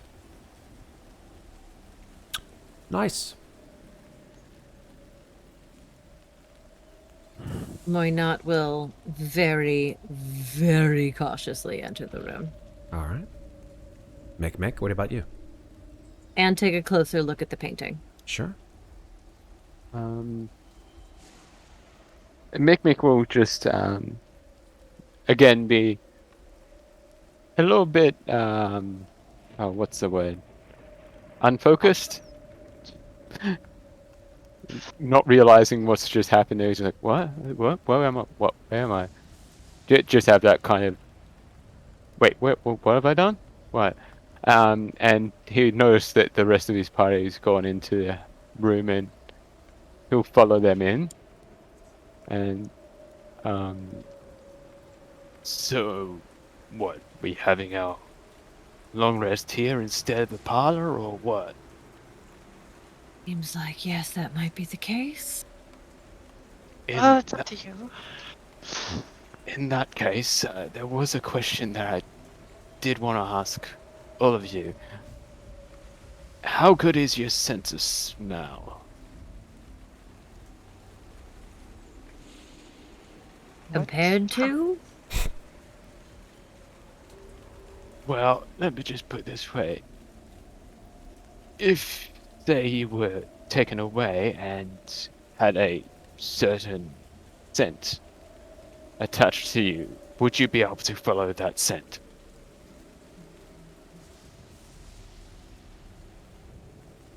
Sorry, are you asking me if I could follow you by smell like a shark smells blood in the water? Yes. No. No, I don't think I could. What about you, other two, Amnestria and Claudiu? You may look like a Oh no, please, by all means, Amnestria, go ahead. Do I look like a dog to you? No, but you do seem like you are. You did say that you are a hunter, and some hunters can do that. I hunt things that live in places most don't like to go, such as this place. But I can't really track something by smell now. Can you? You- Tiny one.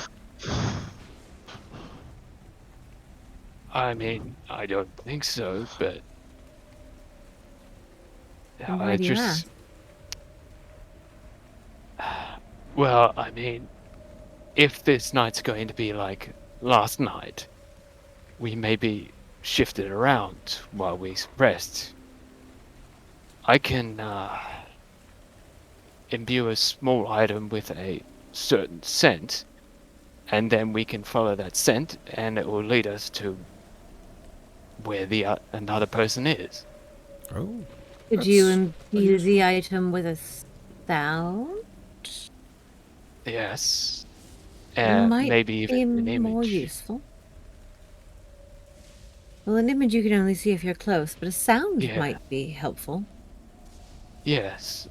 That's what I was thinking, that maybe imbue an item with a scent to find each other. Well, imbue an item with a sound in case one of us get into trouble. That's a I terrible don't have a idea. problem with that. I just, certainly, I think maybe sound would be better than smell. I don't have any tracking of smell I mean- necessarily. No. I could I do have a way of seeing where someone else is, but it'll be gone by morning. If we're separated in the middle of the night, I could find one of you, though. We've searched most of the house. This is true. Either that Shouldn't be or we too sleep in difficult to shifts. recognize where someone is. Word There is that also word. that. Yes. I don't think most of us sleep anyways, so don't drink that hard. I look at all of them and I say, I don't know what you're talking about. I definitely sleep. I don't sleep, I wait. Quick note. Who was looking at the painting? Apologies. When they came into the room. I am. Make a perception check.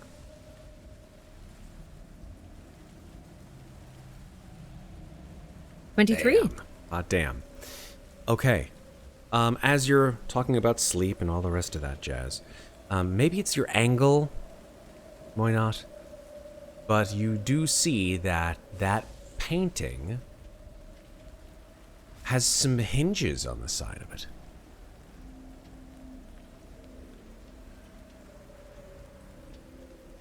I'm going to regret this. It's right here. It's right above the fireplace. I know I'm going to regret this. You could always ask someone else to do it. I'm gonna do it. I'm gonna try to swing the painting out. Okay. You reach your arm out to grab the edge of the painting and begin to open the painting, which comes easily on creaking hinges. And that's where we're going to stop for tonight.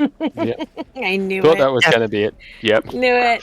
That's why I I'm was pointing too at you. predictable. Say I'm it. too friggin' I'm like, predictable. say it, Matt. Say it. Say it! I was gonna go play the piano You were? and give everyone You can some do that. sweet music to sleep to. You can do that. But now I might die. But it's fine. That's okay. That's okay. That's where we leave You'll be most fine. of our games. Acting in character, man. Yeah. It is what it is. All right. Well, we are done with our game for this week. Thank you very much for showing up. Thank you very much for playing along. And thank you very much for being part of the chat. And part of the amazing action that goes on and the spooky shit that we love here in the house. And so, with that, I will bid you all farewell. But, of course, I must say farewell to my amazing players who can now tell you all where you can find them on the internet. Let's start right over here with that gentleman who is no longer with us. That is Alex, is _Alex_Lorenzo. Catch him on Instagram where he posts absolutely nothing and always has done. I think the day that he does, I will know it's an imposter. So That's like that internet meme. It's like, what would you post as your Facebook status to let people know you've been kidnapped? Like the day Alex posts a photo on his Instagram, it's like, oh shit, we gotta go Alex, find are him, you guys. okay? Call you the alright? cops. Alex has been kidnapped. He's like, oh yeah, guys, I'm fine. Let me just post on my Insta so everyone thinks I'm okay. Fantastic. Scrolling down in a clockwise fashion out off of Alex, we have Maeve, who played Amnestria. Maeve, where can we find you on the internet? You can find me mostly on Twitter at MaveClimber, and I'm in other places too, but mostly there. And yeah, I mean, I mostly do art. I just kind of do my own thing and have fun doing it. Thank you, Maeve. Moving across the board to the lower left-hand corner, we've got Red Platinum, who played Mikmick. Red, where can people find you on the internet? You can find me on, or for lack of better, you can't find me on the internet at social media websites like Facebook or Twitter at LeetGhostDriver. You mostly find me on Steam at LeetGhostDriver. And today's model that I got out was a before and after, because this was actually the first model that I got. Nice. And I just glued it back together and didn't do any painting on it because it was the first model. I didn't know anything about painting or anything like that. But then a few years later, I got the same model kit and made this one. Nice, my friend. Ooh. That looks really, really nice. Pretty. Hold that up to the camera. There's some good detail on that. Look at Ooh. that. Yeah, I like the hood. Yeah, it's got a clear hood. That's and awesome. even did the undertaker. Very Nice. cool. Yeah, Love it. there you go. Very cool. Thank you so much, Red. And then finally, we have Sarah, who played Muadnhait. Sarah, where can people find you on the internet? You can find me on the internet at Lovely Llama on Twitter and Instagram and Discord, where you will find pictures of my cats and my snake and things I cook, and occasionally my work in construction, which I find endlessly cool. I do. Like, it's so funny. Like, when I was a little kid, when they were building all the houses around where I grew up, I loved playing on construction sites, and now I work on one, and I'm like, why didn't I start doing this 20 years ago? This is so cool. As long as you do it and you're safe, I'm happy. I wear a hard hat and follow my OSHA regulations. Very good. Good. I'm building a fancy... if you are ever in the Admiral's Lounge of American Airlines at LaGuardia Airport, once it's done, I'm part of the reason you have electricity. You know what? I might be relatively soon when I go on vacation in December. It's not going to be done by then. Well, I'll still I like walking through the Admiral or like nearby the Admiral Lounge in LaGuardia, be like, hey, look, Sarah's doing some good shit. I mean, actually, like, they're pushing so that, like, there's a portion of the terminal that might be open by then. And if it is, you know that wherever, like, the big construction wall is, I'm on the other side working while you get on a plane. Fair. But I might be able to watch you take off through a window. I have a very nice view from my office. Very, very cool. Thank you. Office. Hi, everybody. I'm Matt, and I've been your DM tonight. I occasionally game master other things here on Slices and Dices, and help sort of bring everybody together to do the cool shit that they are so good at doing. And we will see more of these folks very, very soon. We're obviously not going to be playing anything on Thursday, as it is Thanksgiving here in the United States, but the day after, as we are digesting our meals, our repasts, we will come back to Ravenloft, satiated and ready for more stuff. Or whatever jumps out at me from behind that painting. Yes, and I will have, like, leftovers. So many leftovers. So, I might have them, like, and throughout I will the game. have a backup character in case mine does. Backup characters? The backup character will be Oh, no. whatever jumps out of the painting. We don't need backup characters. We just go with what we got. And just I add mean- on. To change my character class and become like a reborn or a Dampier out of Oh no. Hexblood. I have so many other ideas. But who knows? Who knows what's behind the painting? Could be nothing. We'll see. Okay. Until then, yeah, Red, I think you are muted. I don't know why. Unless you're speaking and just oh, there we go. Yeah, could be another painting. Just another painting. Yeah. It's just like Matryoshka dolls of paintings. Just like click, open the Paintings door. within Behind paintings. painting, another painting. Another painting. Until we zoom in on the tiny detail. It's like the Ferris Bueller's Day Off scene in the museum. Till it's nothing but dots. Yes, exactly. No, it just keeps repeating itself. Yes, absolutely. Thank you, Red. All right. It's a painting the same size. We will see you all next week. Have a great rest of the weekend. Enjoy yourself wherever you are. And remember, take care of each other. But don't forget to take care of yourselves. Have a wonderful weekend, and we'll see you next Friday for more Ravenloft. Until then, folks, goodbye. We love you.